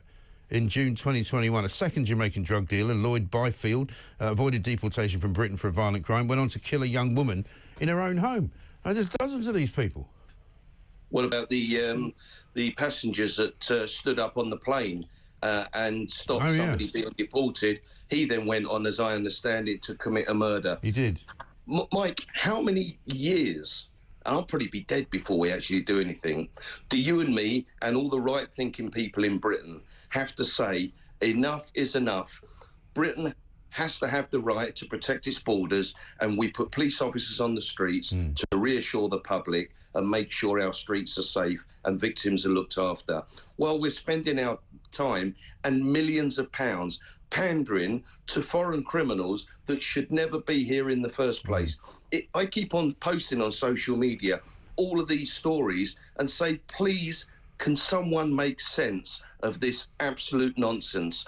And everybody's just got their hands in their head in their hands saying, I don't know, where's our government? Where's the police? Where's the border control? Where's MI5? Where's MI6? We have the right to protect our borders.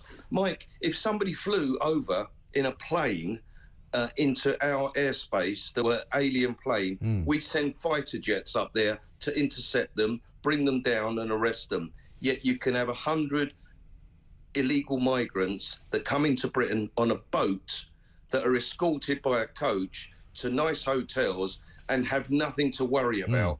I mean, there's a madness I don't understand that's happened in Britain, and nobody's got a grip, and we've got a government that's out of control, and I've never known one hated so much. I mean, I'm at a loss, really, what the answer is, because all the sensible answers you and me talk about, Mike, nobody seems to latch onto and say, absolutely. It is extraordinary, isn't it? And I mean, the list goes on and on. Since we're talking about grooming gangs this week, we found out this week as well there's a guy called Kari Abdul Rauf, ringleader of an Asian grooming gang in Rochdale. He's still living in Rochdale, the town where he committed his crimes almost a decade after he was supposedly going to be deported, having come out of jail. You're right. You know, he's renounced his Pakistani citizenship. Apparently, they don't want him, so we can't send him back. It's ridiculous. There's a simple solution to all of this, Mike, and you and I know it's logic. If you enter a country illegally, it's absolutely right, if you're in Britain, that you are arrested at the border because you're entering illegally, taken to an army barracks, not a four-star hotel, be processed to make sure that you've not been abused, you've got mental health issues or something that needs urgent attention, and get straight to an airport and get their asses out of this country. As soon as you tell everybody that you can enter Britain illegally, you're not going to go to a four-star hotel, you're not going to have everything for free. It's a madness I don't understand. As I'm talking to you now, I cannot comprehend how you can enter a country legally, drive past in a lovely warm luxury coach into a 4-star hotel, while pensioners that have had their 300 winter fuel allowance taken see them waving at them out of a window, and it's them pensioners, the taxpayers, that are paying for all this. Mike, please make it make sense. I know. I try to make sense of it every day, Norman, but we're still suffering, but we're going to get there. I believe this to be the year of common sense. We're going to make it change. We're going to make it happen. Norman Brennan, thank you very much indeed. One from Gary here. He says, Norman Brennan, Peter Blexley, Chris Parry, Maggie Oliver should all be on the investigative team to get to the bottom of who was involved in the mass cover-up of those rape gangs. And back to that roundabout, Joe from the Wirral, the way to stop traffic congestion is to make the roads bigger, not smaller. Taking away whole lanes for cycles that you never see is ridiculous. Exactly right. They make the roads smaller and then say that'll be good for congestion because people will get so congested they'll stop using their cars. No, it doesn't work like that, I'm afraid. Absolute shambles. We've got much more coming up. Farmers' protest next. Alan Miller from Together.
Same time, you've got Rachel Reeves' budget almost like a boiled frog. It wasn't the immediate sort of market scepticism about it, but it's taken a couple of months, but it's really ticking up. Borrowing costs are going up. She's due in China this week, so Chris Philp on the show today has come out and said she shouldn't be leaving the country. Last time a chancellor left the country when borrowing rates were this high, it was Kwasi Kwarteng, and he flew home and he was in the car from Heathrow Airport back to Westminster when he read on Twitter that he'd been fired.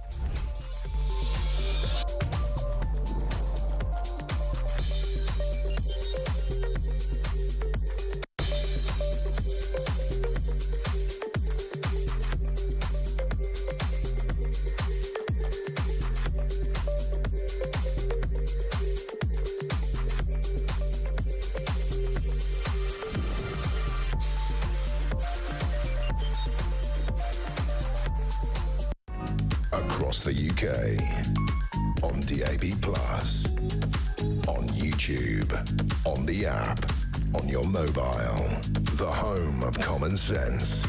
This is Talk. Welcome back to Morning Glory, 8:51, with you till 10 o'clock. Alex Phillips is here following on from that. We've got lots to do between now and then. Alan Miller is coming up next. He's the co-founder of Together Declaration. He's been working with the farmers and the farming protests that have been going on ever since they started at back end of last year. There was a day of protest yesterday in Oxford. Steve Reed, the Environment Minister, Secretary of State for the Environment, I should say, was there at a farming conference. Let's have a look and see what happened.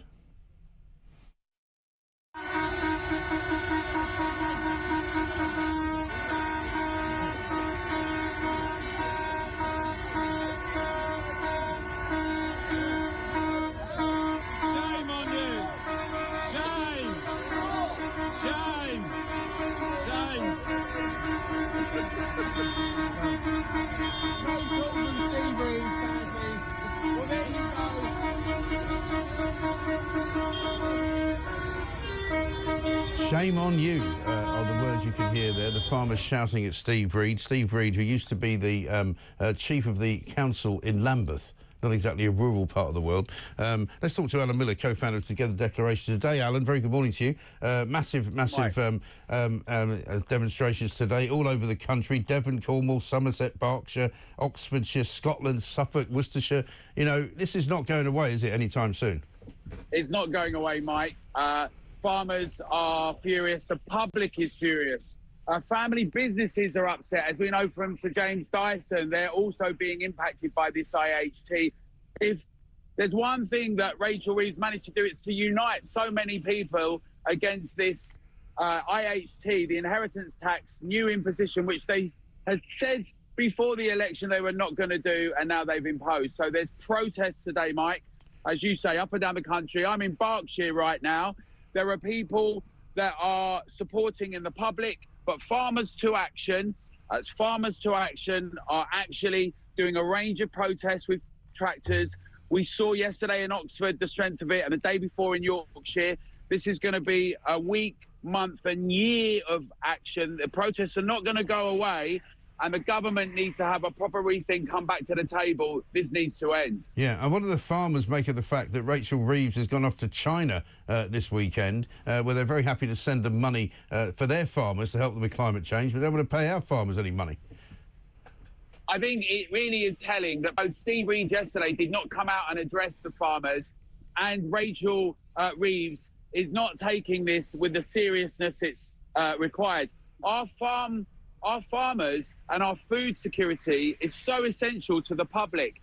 The price, the delivery, the cost of food. If we don't have farms, if we can't have our own food security, we're going to be in a very similar position to energy, where we're having to ship it only from abroad, and then the prices are even more volatile. A few monopolies controlling things, and the backbone of Britain, the thing that makes Britain part of who we are. Hard-working, local, small family farmers, all gone. It's unacceptable.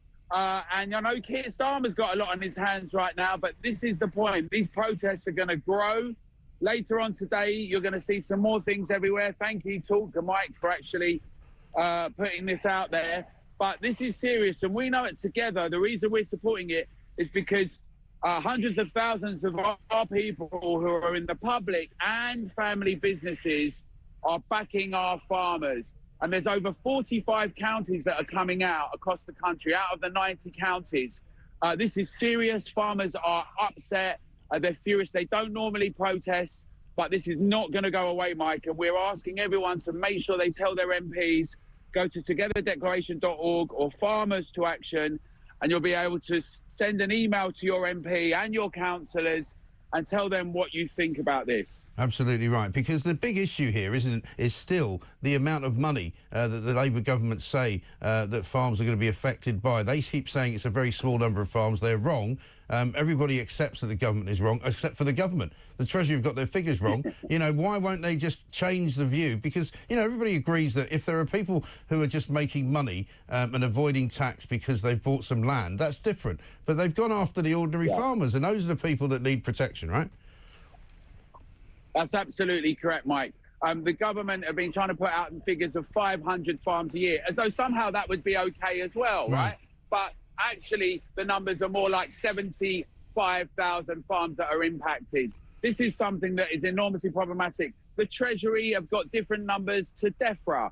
It's farcical. You know, Rachel from Accounts is saying one thing, they're saying another, but it's really, really contemptuous. And the reality is that this is an existential crisis for farmers. We're seeing the majority of farmers are family farms that are very worried. If you look at togetherdeclaration.org, or if you go to @TogetherDec, you'll see with Farmers to Action, you go to Farmers to Action page, you'll see all the videos of the family farmers telling the public why this is such a problem. And we'd ask everyone to look at them and share them, and to actually tag the government and their MPs in with this, because they're making it very clear they're not going to be able to continue if this happens. The government, if it wants to show strength and authority, should actually say, we've reflected, we've listened, we've understood, and we'll change this.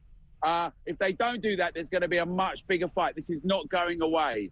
These protests have only just begun, Mike. No, I can see that, and we wish you the best and wish you well with it. If anyone wants to join any of the protests in whichever part of the country they're in, is there a place they can go and see where they need to go?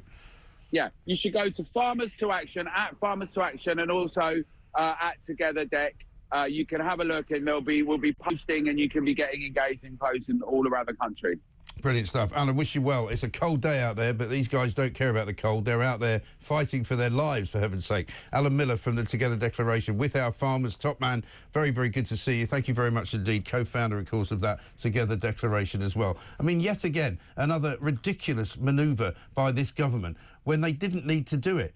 You know, the amount of money that they're going to take from these farmers who they're punishing is going to be minuscule. And also the 500 million that they are going to come with into the Treasury is going to be repossessed by the government, and it's going to be redistributed to foreign farmers. So if you're a farmer in India, if you're a farmer in Asia, if you're a farmer in Africa, if you're a farmer in South America, you're going to get British money that the British taxpayer has given up because farmers are going to be taxed so that you can have money in a foreign farm to help with climate change. I mean, what an absolute joke. Absolutely utterly ridiculous. One here from somebody who doesn't give a name. Good morning, Mike. You wondered what Rachel Thieves will bring back from China. Well, let's hope it's nothing like the gift we got from China the last time. COVID. Yeah, everyone remembers that. 0344 499 1000 is the number. Coming up in the next hour, we've got lots more to do. We're going to be talking about the problems that are going to be coming into our different communities. Harry Cole, political editor of The Sun, is going to join us. Apparently, Keir Starmer is terrified that Nigel Farage could be the next Prime Minister. We'll find out why. Coming next on Talk.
Across the UK, on DAB+, on YouTube, on the app, on your mobile, the home of common sense. This is Talk.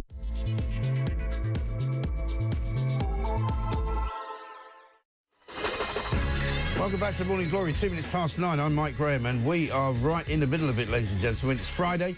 We've got a few gaffes for you. We're going to be playing out some of those mistakes that have been made over the course of the week by some of my colleagues here at Talk. We've got some incredible political stories going on. We just heard from Alan Miller there, who's out on the streets of Berkshire with one of several dozen demonstrations which are being done up and down the country by the farmers of this country.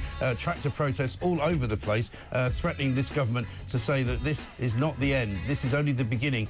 You've got to reverse the inheritance tax. In The Sun this morning, we've got a huge piece by Harry Cole and Ashley Armstrong. Back to the 70s. Harry's probably too young to remember the 70s, but I'm not. A tumbling pound, the threat of a strike action, warnings of a growing debt crisis. It's just like Britain has gone back to the 70s. And let me tell you, the 70s is not a place where you want to be. Rachel Reeves is off to China. Nobody knows why. She hasn't taken any press with her, so nobody's going to find out what she does, who she sees, except if she tells us, right? She's going with the Bank of England chairman, Andrew Bailey, and a bunch of other bankers from various other commercial situations. But she's run out of ideas. The front page of the Times, rattled Reeves searches for new ideas on growth.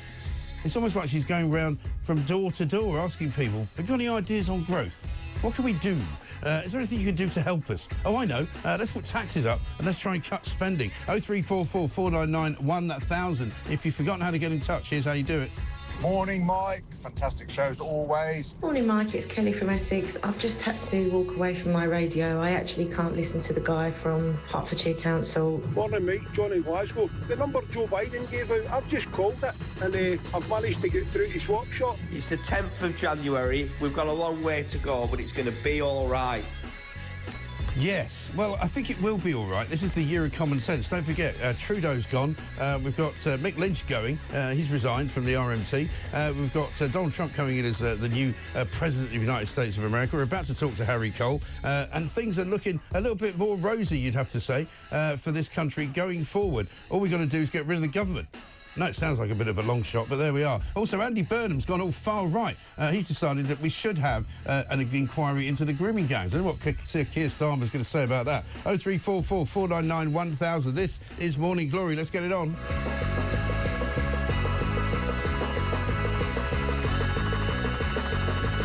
And now, for those of you who haven't got a very long memory, we're going to help you out. Because if you remember, back in June, the economy wasn't doing too badly. But the Labour government came in on July the 4th, and they were going to have the greatest revolution of common sense. They were going to have the most amazing grown-up conversations with all of us. Rachel Reeves, the first woman Chancellor, was going to bring us what exactly? Was it stability, you say? Have a look. Rachel Reeves is a serious economist. It's beyond time to put her ideas and energy into action. With me as Chancellor, you'll get economic stability. Stability to protect family finances. Labour's first step to deliver economic security is going to help me and my customers. So the first step in Labour's mission to restore growth is to deliver economic stability. Keir Starmer and I have a clear plan to grow our economy, and that starts with returning stability to the economy. We're really pleased to fight this election on the economy. That means bringing stability back to our economy. People are sick and tired of this. They want some stability. My number one commitment is to bring stability back to the economy. Stability is change. And suddenly, for once, for the first time in many of our lives, actually Britain looks like a little haven of peace and stability. You can probably just about make out is, look, that's the 10-year borrowing rate, the 10-year gilt yield, and it is up to the highest level since 2008. At the moment, what it costs the government to borrow money is at its highest rate since 2008. Rachel Reeves is under pressure because of the rising cost of government debt, which means that there's less money for other things, essentially. It's been a rough old day for the government on the financial markets. Let's look at UK 10-year borrowing costs. Did Rachel Reeves sail too close to the wind in the budget? That's even higher, and actually it's at the highest rate since 1998, so we're going back even further through history there. Do you think that number 10, do you think the centre of the machine has enough kind of intellectual heft at the moment to deal with this? And the answer is no. Yeah, and the answer very much is no. Where did it all go wrong? Let's talk to Harry Cole. Harry, very good morning to you. Morning, Mike. So, she's off to China. The economy's down the economy's down the gurgler. Andy Burnham's gone far right. You know, what's going to happen over the next 24 hours? That's all going brilliantly, isn't it? Look, I mean, that montage there says it all. They talked a big game before the election, and actually, you know, in terms of inflation, inherited, you know, inflation on target, even though they're trying to take credit for that this morning. We had the strongest growth in the G7 towards the end of Sunak's administration, briefly, albeit. Obviously, America's going gangbusters since then and have overtaken us. But, you know, compared to our European partners, we were in a better place. Yeah. And through a combination of, I think, sort of hubris and doom and gloom, they were so keen to get this narrative going that the last lot had completely trashed everything, in a way, almost as a sort of punishment beating for what happened in 2010 when George Osborne and David Cameron came in and made a very successful and frankly true case that you know, when the world financial crisis had hit, Gordon Brown had left Britain in a worst possible state to counter it. So they were so keen to have their sort of pound of flesh on that one that they managed to literally talk us into an economic doldrums. And add on to that £40 billion of tax rises in the budget. Also, tax rises that, you know, they were so paranoid about upsetting the city and the big banks and sort of the global financial world, who they thought might be the ones that would ultimately pull the plug on them early on, that they've actually sort of front-loaded all of the pain onto the employers. Now, that could be big employers like Amazon and the supermarkets, you know, people that employ tens of thousands of people in these countries, yes. But it's also the small businesses. And instead of looking at expanding or looking to grow this year, they're looking to essentially work out how they can stand still and avoid firings. So, I mean, they've literally slammed the brakes on the economy when their biggest mantra is getting growth going. And it's not just, these aren't just words. This is how Rachel Reeves has juggled the not having to basically take a ginormous axe to the public sector and put taxes up even more than she did. So they need to get growth up to sort of 2.5%, even higher throughout this parliament, or in a couple of years' time, maybe 26, 27, they're going to have to come back for even more. And as we see this morning, she's scrambling around, clearly running out of ideas of how to get that growth going without going and taking the knee to the communists. Yeah, and effectively, all of the pain that they've caused everybody, from farmers to small business, as you say, to big business, to ordinary working people, even though those are the people they say they're doing everything for, you know, the end result is it hasn't worked, effectively, you know, and at the end of the day, if it didn't work when you took all that money, then taking even more money isn't going to work either, is it? Well, I mean, the problem is most of that stuff in the budget hasn't actually kicked in yet as well. You know, we're looking into the next financial year for the really painful parts of that. And already, you know, you look at the growth figures, coming out now, we're bumping around 0.1%, 0.2%. They're being downgraded. Even the sort of slightly optimistic looking figures from a few months ago are being reassessed and actually were bleaker than they looked. So, you know, I do think that, you know, if they manage to knock the country into a recession and other countries don't go into recession, you're looking at a serious political crisis as well.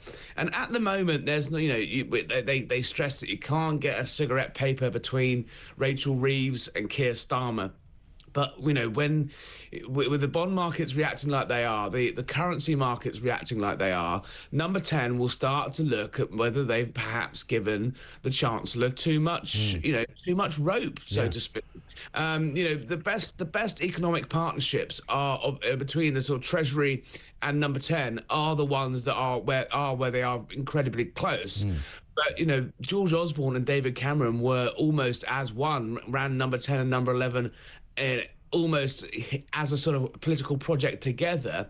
When things go wrong, a prime minister, you know, doesn't have that many big moves in his arsenal to sort of really reset relations, and a replacement of a chancellor is one of them. And that's, you know, I don't think we're anywhere near that yet, but it's certainly something that is being whispered about and discussed in the sort of, you know, the pubs and parlours and corridors of power in a way that it just wasn't last year. No, of course. Because it does seem, doesn't it, as though she did come in as this bright new sort of face, that she was going to be different, that she was going to be kind of the grown-up in the room, and it's all just fallen away. And when people used to talk about Rachel Reeves as maybe the successor to Keir Starmer, they don't talk about that anymore because her reputation is literally in tatters. And I mean... There is some steel there. There is, in the fact that, look, she set herself to these fiscal rules, which would have made any Conservative chancellor quite, think twice, because they are incredibly stringent. No borrowing to fund day-to-day spending. Now, that was obviously designed to reassure voters once bitten, twice shy.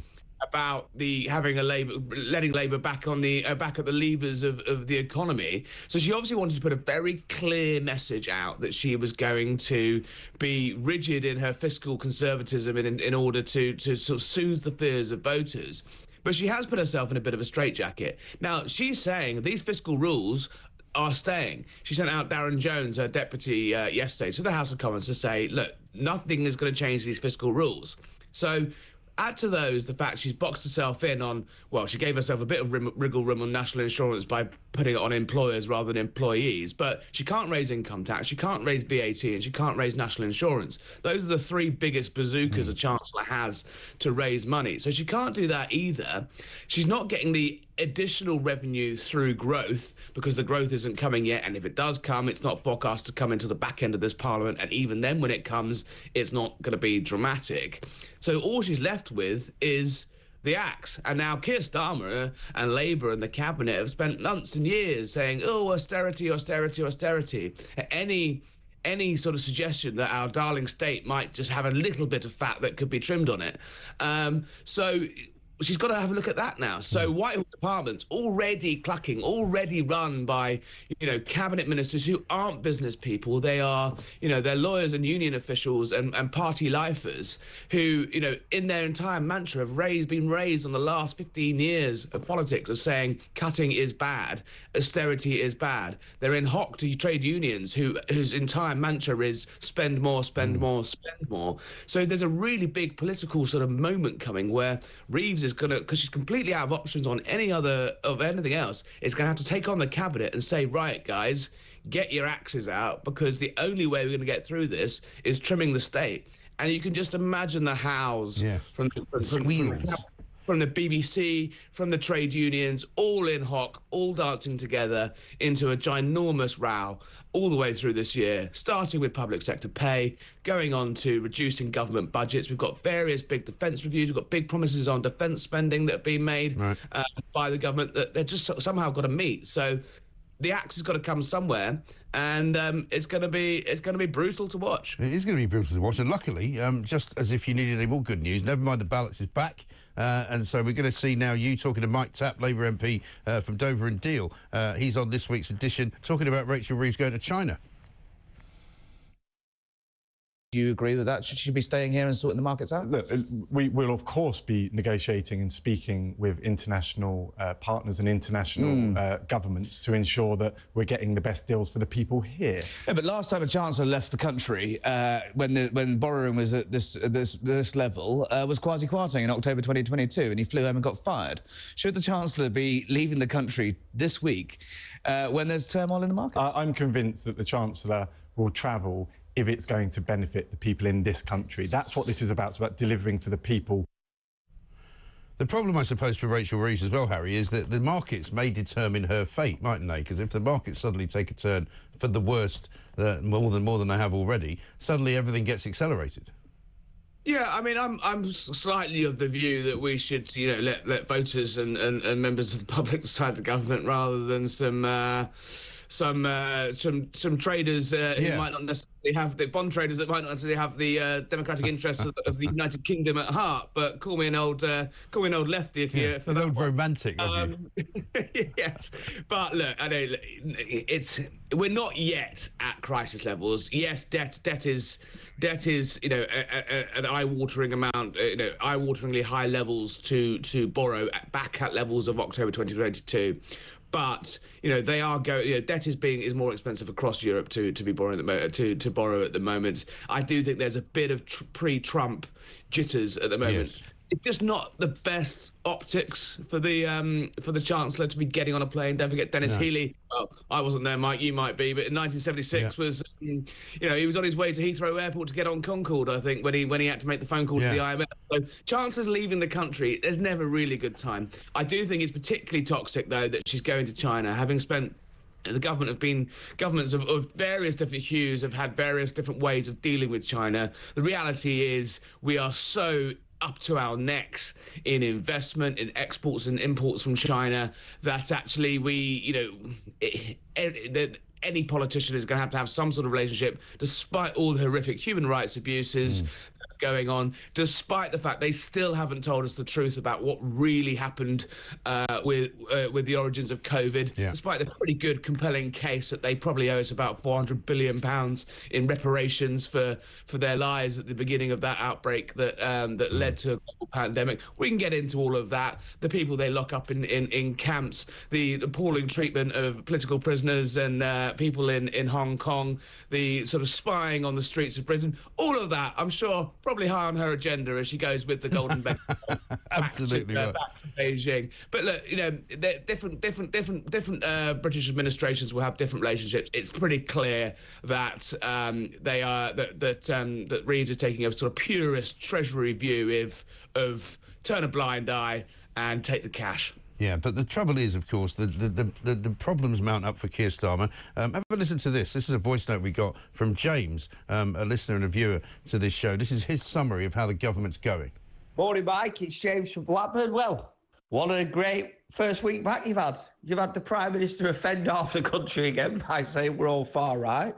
Stop any inquest into a grooming scandal because we're all far right. And, he's got a world first for his people smuggling gangs idea, which scares me. If it's a world first, Keir, it's probably because it's a crap idea. And then old Rachel, well, Keir said that women and girls will look with real pride at the first woman ever to do the budget. No, they won't. They'll look at her and go, Christ, she looks like she's aged 100 years in the last 6 months. What a shambles this lot is. But you're right, it's the year of common sense. It's the 10th of January. We've got a long way to go, but it's going to be all right. Keep up the good work.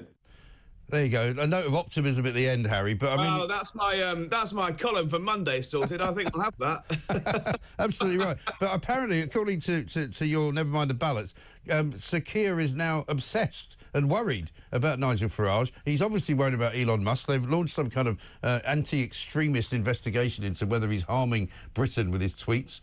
I mean, it's all going a bit mad, isn't it?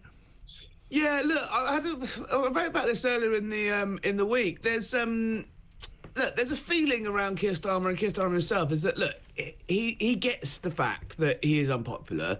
I think he probably more unpopular than he thought he was going to be, but he knew it was going to be a rough ride. But he also knows, looking ahead, that the sort of game, the rules of the game have changed. There's not going to be a return to the idea of Keir Starmer, Mr. Nice centrist lefty, versus, nice Dave Cameron or someone like that on the right, centre-right. He's going to be facing what he describes, and his people describe, as a sort of populist right-wing force. But he just doesn't know what that is yet. They don't know what it is. It could be Farage. It could be, Reform sort of really do get their act in gear and go for it. Or the fact is, the way that politics is going is actually they drag the Tories to the right. Significantly to the right on immigration, on cultural issues, and actually the Tory party that faces Keir Starmer in 2027, 28, 29, whenever we get to the next election, who knows when that might be, looks very different from what the sort of traditional Tory party looks like. So I do think they're sort of they've diagnosed their problems. But what I'm yet to see is a solution to that, because, they've managed to, and it's quite impressive, actually, I always swear when I come on talks I won't do it, they've managed to irritate different blocks of people. And They've managed to irritate the elderly. They've managed to irritate the waspy women. They've managed to irritate the big employers. They've managed to irritate small employers. They've managed to irritate farmers. And none of these groups actually really have much overlap in terms of, the blocs that make up sort of coalitions that put governments into power. So in annoying lots of different groups of people, you can understand why he has that opinion poll rating that has this government 6 months in with record unpopularity, him going from, pretty unpopular when he went in to really unpopular now.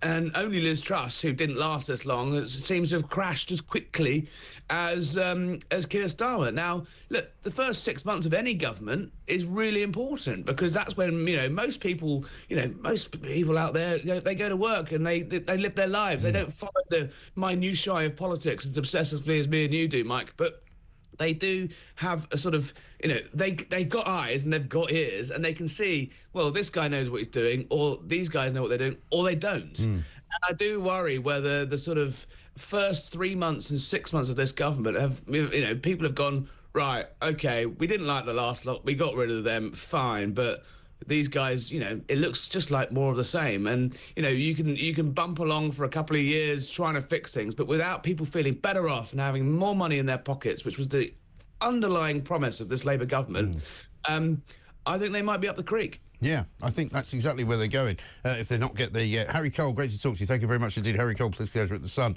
Never mind the ballots available, of course, on both The Sun's YouTube channel, but also on Talk's YouTube channel as well. So go and find that. It's out there every single week. Plank of the Week, of course, is out on our YouTube channel later on tonight. Here's one from Steve. He says, I think people in Hertfordshire would prefer £1 million worth of potholes to be fixed instead of that bonkers roundabout. And Michael in Lincoln says this, please tell your roundabout plank that when the temperature outside is -3 degrees, somebody on a bicycle with the wind chill factor is going to have -5 to -7. How many cases of frostbite does he want?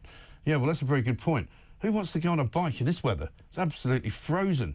You'd have to be mad, insane, or a cyclist. This is Talk.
Same time, you've got Rachel Reeves' budget almost like a boiled frog. It wasn't the immediate sort of market scepticism about it, but it's taken a couple of months, but it's really ticking up.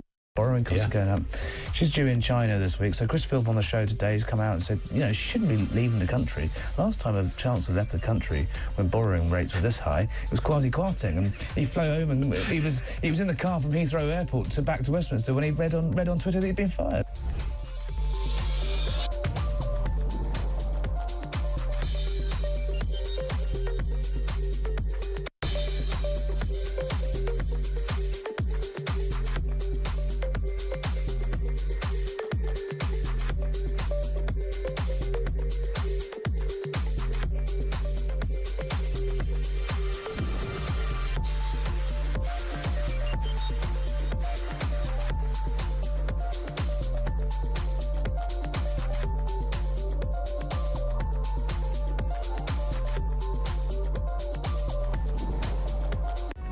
across the UK, on DAB+, on YouTube, on the app, on your mobile, the home of common sense. This is Talk. Welcome back to Morning Glory, 9:27. Alex Phillips taking over at 10 o'clock. She'll be here just before that to tell us what's going on her show. Stephen Tewkesbury says, morning, Mike. If Dan Hodges thinks Rachel from accounts will still be in her job in 18 months, I think he needs a holiday. Go and have a lie down, Dan. And Linda from South Staffordshire similarly says, Mike, just now with Dan Hodges, why does Liz Truss get the blame for the budget when she was the Prime Minister and not the Chancellor? But we talk about Reeves' budget, who is Chancellor, and not Starmer, who is Prime Minister. Why? It's a good question. It's the way that the media in this country operates. You saw Andrew Marr there on that little roundup of collages about Rachel Reeves and how pleased he was when he sat on Question Time and went on about how great it would be for once in our lives to have stability in Britain. Well, sorry, Andrew. I mean, he's clearly forgotten that we've had plenty of stability over the years from chancellors of various different hues in this country. And the idea that somehow they were so excited, you know, the so-called lefty media, that they had suddenly now that they could get their heart and their head behind and they could support Rachel Reeves because she was going to be brilliant. And then watching their faces completely fall as she completely failed to do anything that was of any use whatsoever. I mean, that is the problem. And you're absolutely right. And they go after Liz Truss all the time for having a terrible budget when it wasn't her budget. It was Kwasi Kwarteng's budget. But yet, they don't go after Keir Starmer to say what a terrible budget this is. They say it's a terrible Rachel Reeves budget. Fascinating. Now, Friday Gaffe Day, of course, and so you know what to do. You can always suggest some to us, by the way, because we don't always pick them all up, because we don't watch the shows every single day religiously from 1 minute of the hour to the next. But here's probably one of the better gaffes that I've ever seen. This is from Julie Hartley-Brewer's show this week. Is there someone in your? Can I just say? Is there someone in your office doing some banging? There's quite a lot of background noise. I don't know if someone else in your office is. That's probably me banging these on the desk. Well, right. That's no. It's just there's quite like just there's quite. It's just I just we're worried for our listeners hearing just noises that are distracting.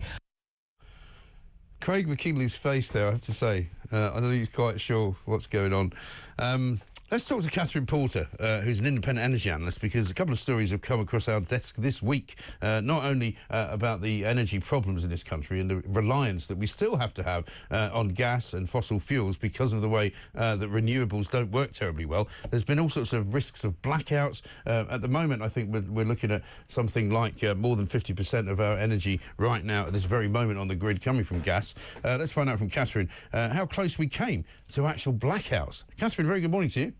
Good morning. So, people are saying in the papers this morning we're going back to the 70s. You probably don't remember the 70s, but I do. And I remember sitting around almost every night of the week with my parents with candles. We were allowed to have 1 hour of electricity a night to make dinner. And then for the rest of the night, we just had candles. And we had 1 hour in the morning as well. So it can happen. How close did we get to it this week? Actually, on Wednesday, we came very close, probably closer than we have in the last 15 years. The spare margin that the system operator is required to hold for just in case situations fell to extremely low levels. And really, we only needed one power station to trip off. And that could have been enough to make the difference. Goodness. And what's really worrying is that 3 hours after the demand peak, 2 big power stations tripped off simultaneously. If that had happened 3 hours earlier, I think it would have been almost certain that we would have had at least what they call demand control, which is selected blackouts or even a full countrywide blackout. It was extremely tight. And so if they have to make those decisions, what do they base those decisions on? If they had to say, right, well, we're going to black out, I don't know, parts of East Yorkshire or parts of, London, or how do they make those decisions? So there's actually a whole established process for this that I have to say I haven't looked at recently, but the country's divided up into blocks, and there's a scheme where if there was enough time to make the decision, because obviously if things just happen and break the way they did in 2019, then it just happens. Right. But if it's done deliberately, there's a scheme and it rotates, and you'd be off for 4 hours and they try and give you some notice. Right.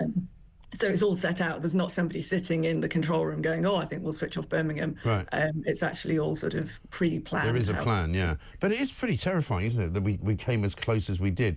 And, I mean, is there anything that we can currently do about that? We still seem to be quite reliant upon bringing in gas from outside of the UK. We ship it in from Qatar, I think. We've got energy coming in from the United States of America as well, in various different forms. I think we get some shale gas from there. We get some of those wood chips as well. I mean, the government keep telling us we're going to have energy security because we're going to have our own homegrown energy, but that doesn't seem to be quite what's happening.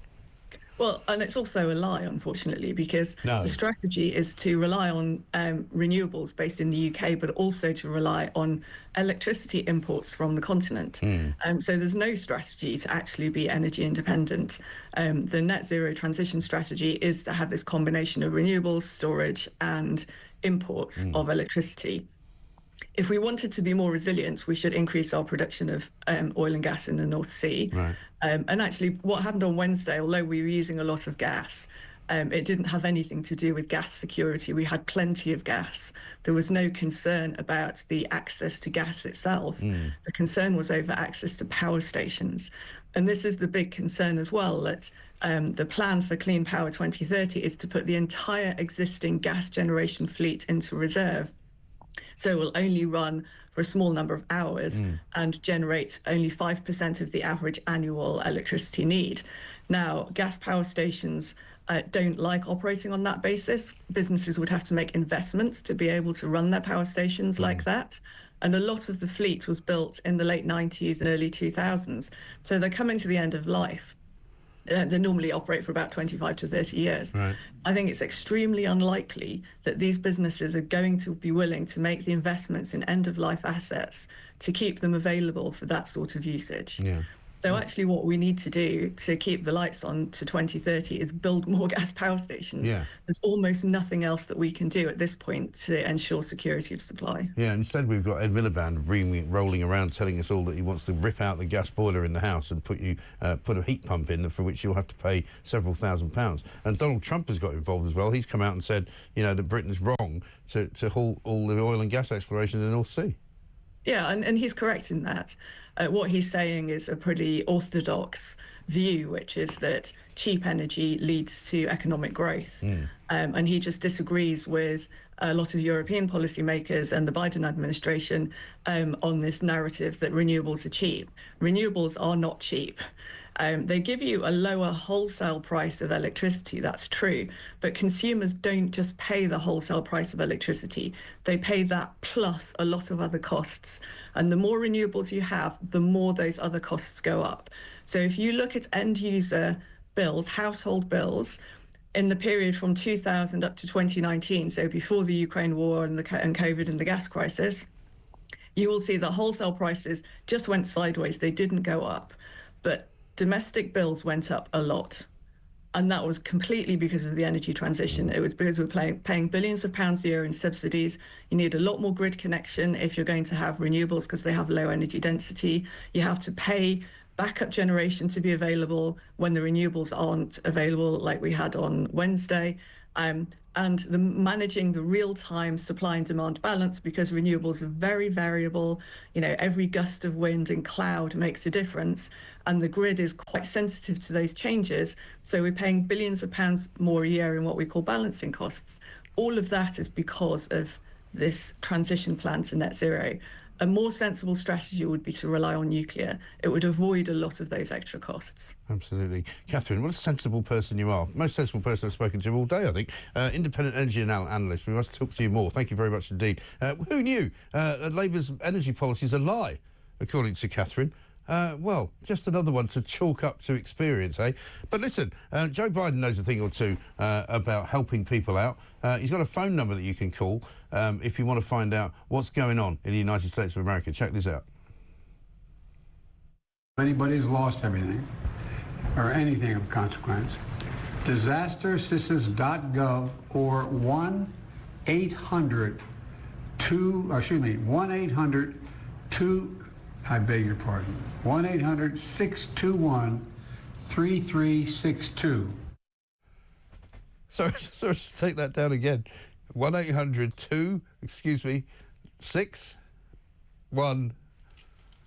Yay! I don't know. I don't know what to tell you. Coming up, we're going to talk to Lord Malcolm Pearson of Rannoch, who spoke on the grooming gangs back in 2018. We're going to get his view of what's going on currently with this government and why they don't want to investigate it anymore.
Across the UK, on DAB+, on YouTube, on the app, on your mobile, the home of common sense.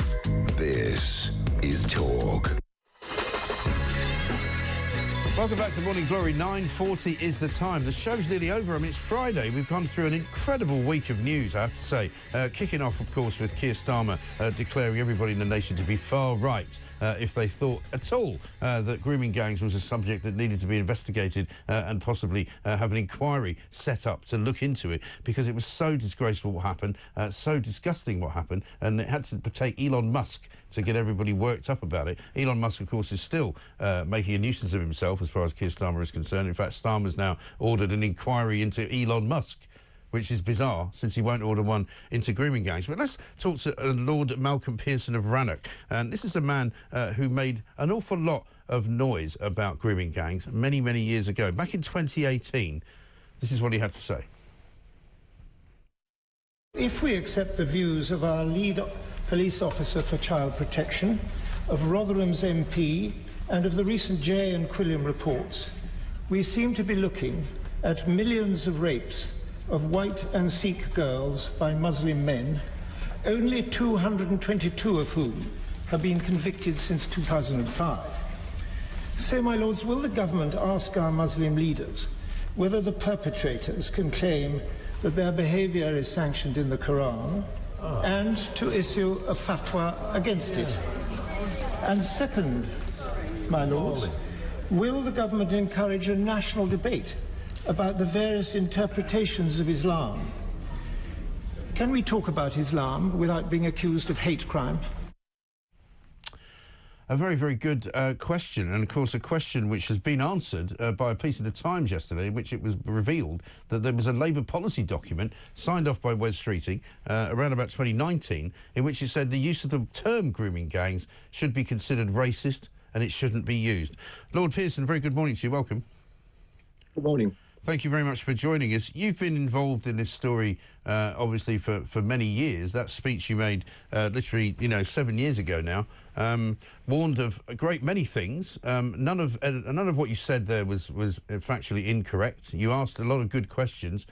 But you could always hear in the background, whether it's in the House of Lords or the House of Commons, a kind of a sort of sneering, a kind of, you know, a sort of wriggling in the seat. You know, people find it very uncomfortable to talk about these things, don't they? Yes, I mean, I think the Islamists, the sort of radical end of Islam, has invented a brilliant word, which is Islamophobia. Yes. And as soon as you just try to talk about Islam, that's all I've been trying to do, is just to talk about it and understand it and help us, you know, come to terms with it and root out the whole grooming gang scandal, which I must be one of the greatest scandals in British social history. Yes. But I always, people would say, you know, you're being Islamophobic. And a phobia is an unreasonable fear of something, whereas it's, as we now see, it's entirely reasonable to fear Islamism.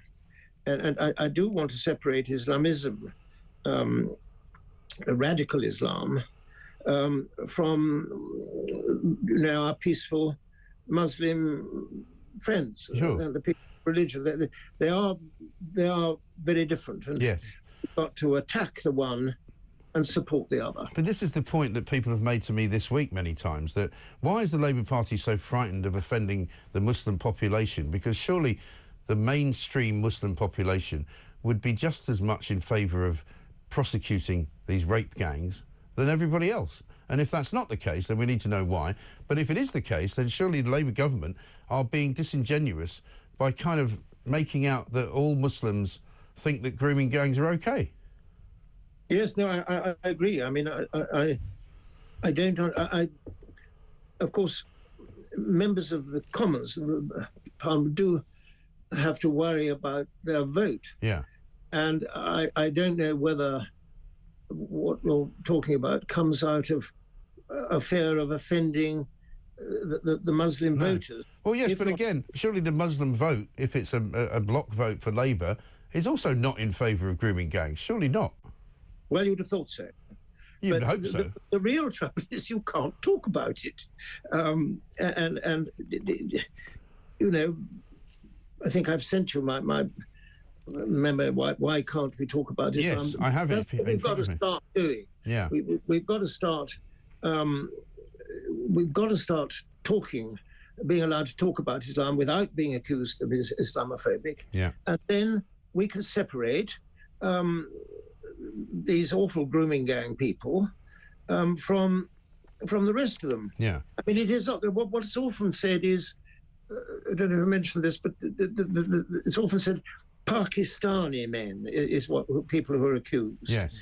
And that isn't true. The problem is religious. Right. It's not ethnic, and it's really awful to accuse our Pakistani men of doing it. They're not the problem. The problem is Islamism. The problem is within Islam. Do you think it's a religious problem which causes the attitudes that these men have towards white women then? Yes, I mean, I think, don't forget, one of the things the two most important things that Muslims are supposed to do is to obey the Quran and emulate the life of Muhammad. And, I mean, this is no particular criticism of Muhammad, because it was fairly normal in those days, but he did become betrothed to Aisha when she was 6, I think. And he consummated the marriage when she was 9, you know, and I repeat, that's normal in those days. But I think some of these radical Muslims think they're emulating the life of their prophet in what they're doing, or they take that as a sort of excuse for their, I mean, terrible behaviour, really. Right. But what they've done has nothing to do with being betrothed, though, is it? No, but as I say, Aisha, I think, was... I think he consummated the marriage when she was 9. Yeah. And, you know, so maybe our sort of radical Muslims take this as a sort of permission and example, which they're being good Muslims if they emulate. Yes. But clearly that doesn't operate for many different types of people who are Muslims, people who call themselves Muslims. I mean, you've got some notes here in which you talk about devout Muslims must obey the Quran. The Quran contains over 100 verses which encourage Muslims to kill or subdue non-Muslims. Well, that's apologists say there's a lot of violence in the Bible as well. Well, there is, but only in the Old Testament. Right. I think we've got to separate right, the Old Testament. There's nothing. The New Testament and its founder are entirely good, really. But the Old Testament does have some of this stuff. Well, the crucifixion's in the New Testament, isn't it? Well, yes, but quite violent. That was a sort of the Roman, legal system, I'm afraid. Right. Yes, no, terrible, of course. Terrible. But, Jesus was able to rise again on the third day and gave us. Yeah, but imagine if Christians took that as a kind of metaphor and said, "Well, it's all right. I'm going to crucify somebody on Friday, and then on Sunday they'll rise again." You'd go, "Well, that's mad." I think they think anyone doing that who wasn't a Christian was trying to persecute. Would have to look at the fact that Christianity conquered the Roman Empire. Yeah, and has rightly a hugely important position in the modern world. Right. And the modern world now, though, for many people, of course, has what would have been Muslim followers in many other countries in the world than there were. I mean, when I was born, Britain did not have very many people in a Muslim community, but now we have a couple of million. Yes. No, well, I think, yes, Islam is spreading all over the planet. And I think we've got to come to terms with it. Otherwise, I see a future where they do actually achieve the world caliphate. Yes. And that will be very uncomfortable. Yes. And do you think that this particular week... I mean, unless we talk about it, have this sort of program, but not just with me, but also... That is where we are going. Yeah. We are going towards... It's a world domination movement, Islamism, like communism was. And we are going towards that if we don't wake up and stop it now. Yeah. So if we have these conversations, and as we're having now, if the government can understand that they have to change their views and they have to stop being frightened of talking about these things, that's obviously a step in the right direction. But how do you make that happen? Well, I'll go on banging on about it in the Lords, and I fear the Commons will remain frightened of it because they are frightened of the Muslim vote, and I don't blame them for that. I mean, if I was an MP in, I don't know, Rotherham or somewhere, I'd probably be the same. But I at least in the Lords, have the freedom to do this. It's a small platform, tiny platform, and I'm going to go on using it. Well, good. Well, we wish you well, Lord Pearson. Well, we'll continue talking about it as well, and so do let us know the next time you're making a speech, and we'll come and see you, Lord Pearson. Lord Malcolm Pearson of Rannoch, who says it's very important to talk about these things. It's always very important to talk about these things. It's what we do here at Talk. It's why we're called Talk. And coming up next, we're going to talk to that guy about the roundabout again.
sleepy Joe Biden proved to everyone that he has what it takes to be president.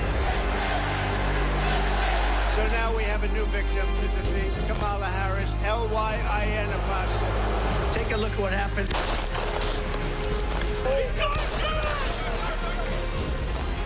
In Springfield, they're eating the dogs. The people that came in, they're eating the cats. Many people have told me that God spared my life for a reason.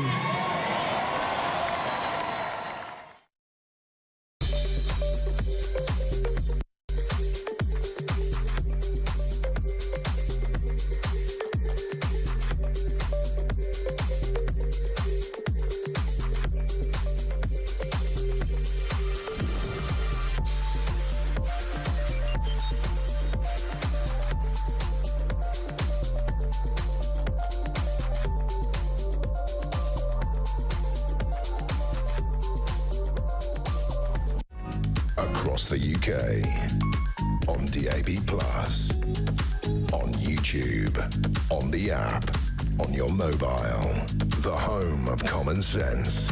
This is Talk. 9:54, welcome back to Morning Glory. It's the last show of the week. Plank of the week, of course, coming up at 7 o'clock tonight. Alex Phillips here very shortly to tell us what's coming up on her show. Tony in Cheam says, Mike, by the time Biden gets the nuclear codes right, America would be flattened. And this one from Julie in Beverly says, Mike, fab show as always. Just dropped my car off for an MOT, walking back with the dog, listening to you on my AirPods, nodding, agreeing, swearing under my breath, laughing at the calls, texts, etc. you get. People think I'm nuts. Keep up the good work. Yeah, absolutely right. Now, earlier, in case you missed it, I spoke to Phil Bibby, who's the Executive Member for Highways and Transport at Hertfordshire County Council, about a roundabout. Check it out. Did you ask the people of Hemel Hempstead if they wanted it? We did survey, obviously. We told them what we're doing and asked for their views. This is actually funded by Active Travel England from the government, so we're using their money to actually improve... Well, it's not actually their money, it's my money. Yeah, it's taxpayers' money, do you know what I mean? I mean, the thing about these roundabouts is that whenever they've been introduced anywhere else, they've created an awful lot of confusion because people don't really know which way to go on them. And some people have described them as quite dangerous because cars are kind of stopping more often than they would otherwise do at a roundabout, and most car drivers and even cyclists are a bit confused about who's got rights of way and which way they're supposed to go, do you know what I mean? I would agree, Mike, that anything new might confuse people, but once people get used to it, it'll become part of the landscape. Well, yeah, but you haven't used it yet, have you? No. Have you got a car? Yes. Why? Why? Yeah. Because I travel long distances. Well, you've just said that you want people not to use cars, that they should use more sustainable travel, like cycling. For certain journeys, you do not need a car. And if we rely on cars to get people everywhere, you must admit that this country is going to come to gridlock. Because well, it depends on... if you had better public transport, I'm sure people would use it, but a lot of places like Hemel Hempstead don't have very good public transport, do they? Maybe you should spend the money on buses instead of a funny roundabout. Do you allow me to finish speaking? No, I can't, because we're out of time. Sorry. Oh, dear. Phil Bibby. I wonder if he's related to the Bibby Stockholm.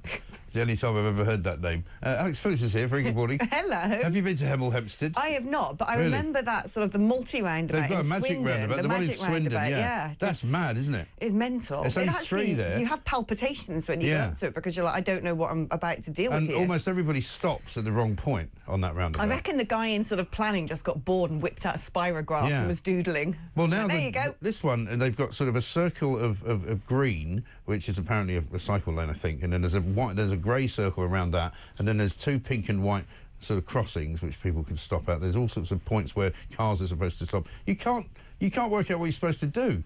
Yeah, nobody knows. What is that? It's like an abomination. It's like some kind of acid, trip nightmare. But it's always the way with these people going, we don't want people to use cars anymore. And it's like, what about you? If you've got a car, I've got a car. Every time. Yeah, I've got a car because I have to go long distances. But it's -5 out there. You can imagine. You can't be cycling in -5. No. You'll Why? No, most of the old Lycra Brigade won't be out today. They're not doing that, are they? No, they're good in the summer. Love it in the summer. Oh, they love when it. it rains and it's cold, no, they don't What bother. is it with people? I remember once upon a time where people were able to get on a bike, ordinary citizens wearing ordinary citizen clothing. Yeah. Why now, when ordinary citizens get on a bike, they have to dress up like the Tour de France? I blame the Olympics. It's like you're old and obese and we don't want to see you in Lycra. I blame the Olympics. It all started in 2012. I remember the first time I was on a train and these two blokes of a certain age, sort of, late 30s, early 40s, started talking about pelotons. Yeah. And I'm going, what? Why are you talking about pelotons? And they weren't talking about the kind that you have in your bedroom. They were talking about the kind that you go on with on a group. 10 of you out group cycling. Didn't people used to have these little odd. metal clips they put on a trouser leg to stop their sort of citizen clothing getting sort of snarled up in the chain? And now they're all dressed like Bradley Wiggins. And now they all think they're Bradley Wiggins. Yeah, I know. It's shocking. Gross. It's shocking. Anyway, how are you? I'm well, yeah. Mental week last week, wasn't it? I was sitting there on holiday. Yeah. And every time I got a new pina colada, I was like, got to check X. What's going on? It was just mad. And now they've decided to start investigating Elon Musk to see whether he's committing any kind of crime. I mean, for heaven's sake. I mean, I thought that when they sort of called us all far right and we were worried about going to clink, that would be like the end of it. But no, they're just going to go after the most powerful, richest man